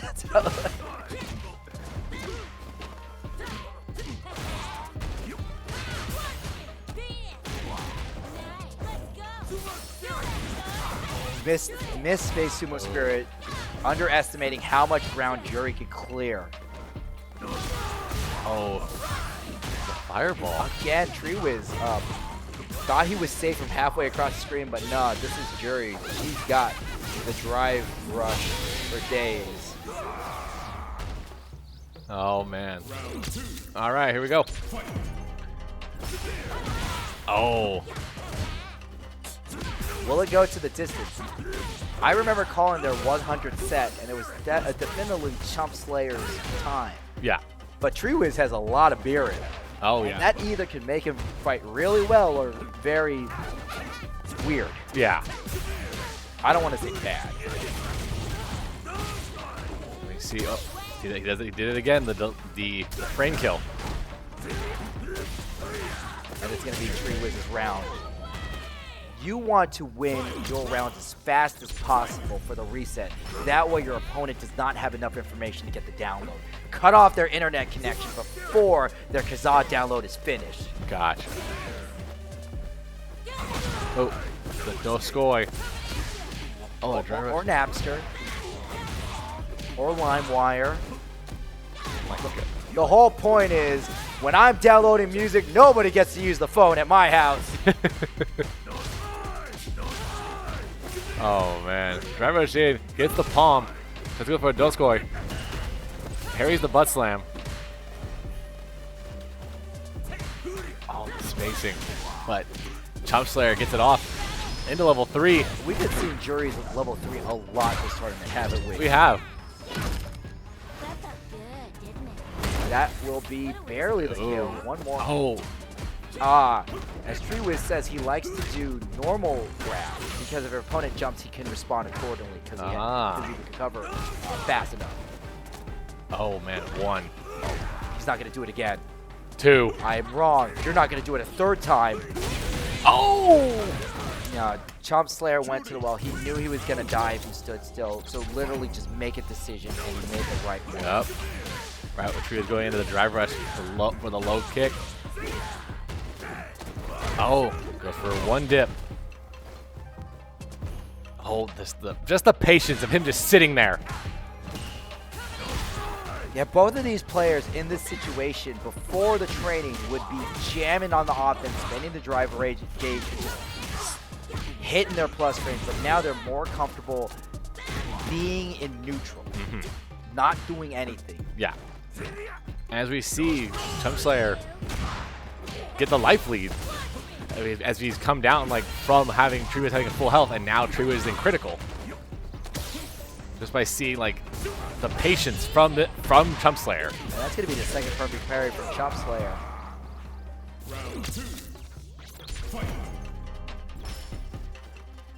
The little dance in the very beginning. The jabs. We're gonna pop you up. Hell yeah. Oh, another perfect parry. Well, that's because it's a safe jump. I see what you mean by just a regular grab so you can react accordingly. Yes, because regular grab. Less frames. Correct. Oh, the crab walk into the grab for the perfect KO. Oh my, so cheeky TreeWiz. We appreciate that. So remember, if this was the study session tournament, Cubano Loco would have gotten $100. Yeah. Of TreeWiz's own money. Oh man. Oh, it's for a grab but misses. Oh. Tries to get out of the corner, but is unfortunately not be able to get out. He is getting sandwiched. And that's a lot of man to sandwich into the corner. Yeah. Oh man, he is definitely getting sandwiched. chumpslayer is really doing well with these perfect parries. Oh. Well, you know what? He can't parry anymore because he's burnt out. Yep. But hits a little too. And just. That was guaranteed. Yeah. Oh, right into the palm in the drive rush. Gotta lift him up. Doskoy. Sumo Spirit. Oh, the kick to the shin. Goes for a grab. That's one. That double dip. Teriyaki stick. It's one dip. Yeah, Sorry. one dip. One single dip. Single dip. Single dip. Yeah, because we now have to pay extra for that dip. Yeah. Have to do restaurants that do that. I want more. I want as many good sauces as I can. Okay. Oh, that is a really big button to whip in your opponent's face. Watch out. Oh, the armor. Yeah, chumpslayer wanted to turn up the heat, and TreeWiz easily shuts it down. And if we look at the tournament board, TreeWiz is actually seated higher than chumpslayer. It means overall he's been placing better in Star.GG tournaments. Gotcha. I do like this new layout with the seatings and everything. You know why I love this new layout? Confirm pronouns. I love that stuff. 2025, we should be using the pronouns that people want to be using. Preach it. Yes, sir. Yeah, we don't want to misgender people on commentary. You never do. Never do. Oh, there's pressure. Oh, gets out of it. But we have the headbutt to chase. Oh, the OD pinwheel just enough, and now chumpslayer on tournament points. Oh, the chop! Right there. Woo! Oh, Lolo. He got in trouble in the first game with that.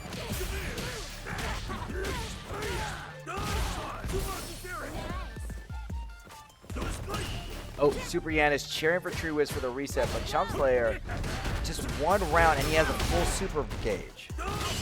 Oh, the perfect parry. He's been getting a lot. This has really been the deciding factor in this game. Level 2. And that's because TreeWiz is so close to burnout.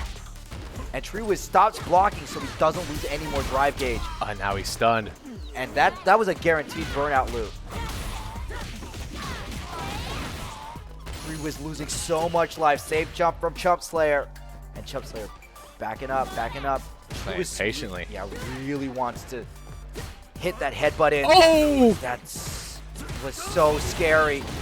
Oh. One touch from chumpslayer. And he has done it. That one touch. I'll say that was a medium. I want to say, right? Was that a medium? I think it was a light. I don't care. What it was was the button that ended the tournament. He stopped the headbutt with a normal, not an anti-air, not a jumping button, but a normal. Bam! That was a read. Holy cow. Preemptive buttons save lives. And with that, chumpslayer is your Guildhouse 160 champion. Great matchup. Very great. Very tense. It's really, man, I keep saying this, but like ever since earlier this month, post-Genesis, these two people have dramatically slowed their games down for the better. I definitely see that because, like, saying from the time that I've been here, like seeing like how they play and like watching like from like their matches at Genesis and like seeing from how they came back from it, you can definitely tell like from what they learned, they've already adapted to into the game, and it's been phenomenal. Because right now, both Tree and chumpslayer were really using the unique gimmicks of the mechanics of Street Fighter 6, and they've forgone a lot of those tricks in favor of just spacing and buttons and psychology on top of the gimmicks. But just the scene, like how we saw like from like the matchup of TreeWiz and chumpslayer, like we saw like from like how TreeWiz would adapt. Instead of going for a command, he just go for a standard grab. Yeah, standard grab, just so in case the opponent jumps, he's able to get the anti-air or at least block.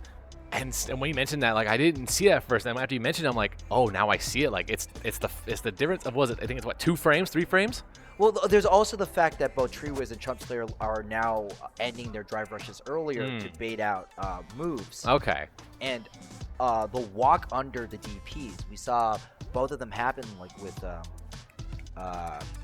Cubano Loco and Magwa's matches, where they would normally use like the stand heavy buttons, the big like but instead they will go underneath and use a smaller button, but that would give them the corner. Okay. But man, overall, like from a great turnout tonight, it's just a great matchups all around from everything. Over 30 people, and it was a 40. Cubano Loco had an amazing set. Yeah. We saw the return of chumpslayer. I mean, not chumpslayer. Solid Snake. Yep. High Speed Rail had a very good showing. So did Spoons. He did, yes. Like I want to say Spoons was here last week as well. I think he had a pretty good run as well from last week also. But like this seeing more from like more newer faces, like at least to me. Like seeing like more, like of course you've probably seen Spoons. Like you've been here longer than me, of course. Like seeing like familiar faces or even seeing newer faces, it's just great to see. Like it's just bringing out more people out to this. Like I said, over 30. We had 40 people tonight. Yeah, this is this is hot off the heels off of a really good turnout 2 weeks ago. Yeah. Oh my good. Those 2 weeks ago, yeah. No, I mean last week. Last week, yeah. Last week. Okay, but hey, I think it's time for us to get out of here. First off, Yan, Kumo, Matty Pie, Frank, Sunchips, El Chicote, thank you for being in here, and many more. Thank you for being here and arguing us, telling me my character choices are bad, and that the characters I hate are the characters you love. I guess we really want Rufus in Street Fighter 6. I guess I'm wrong, and it's okay. But signing off, this is Captain No Fun. And this is Squabble Thorn. We'll see you next time.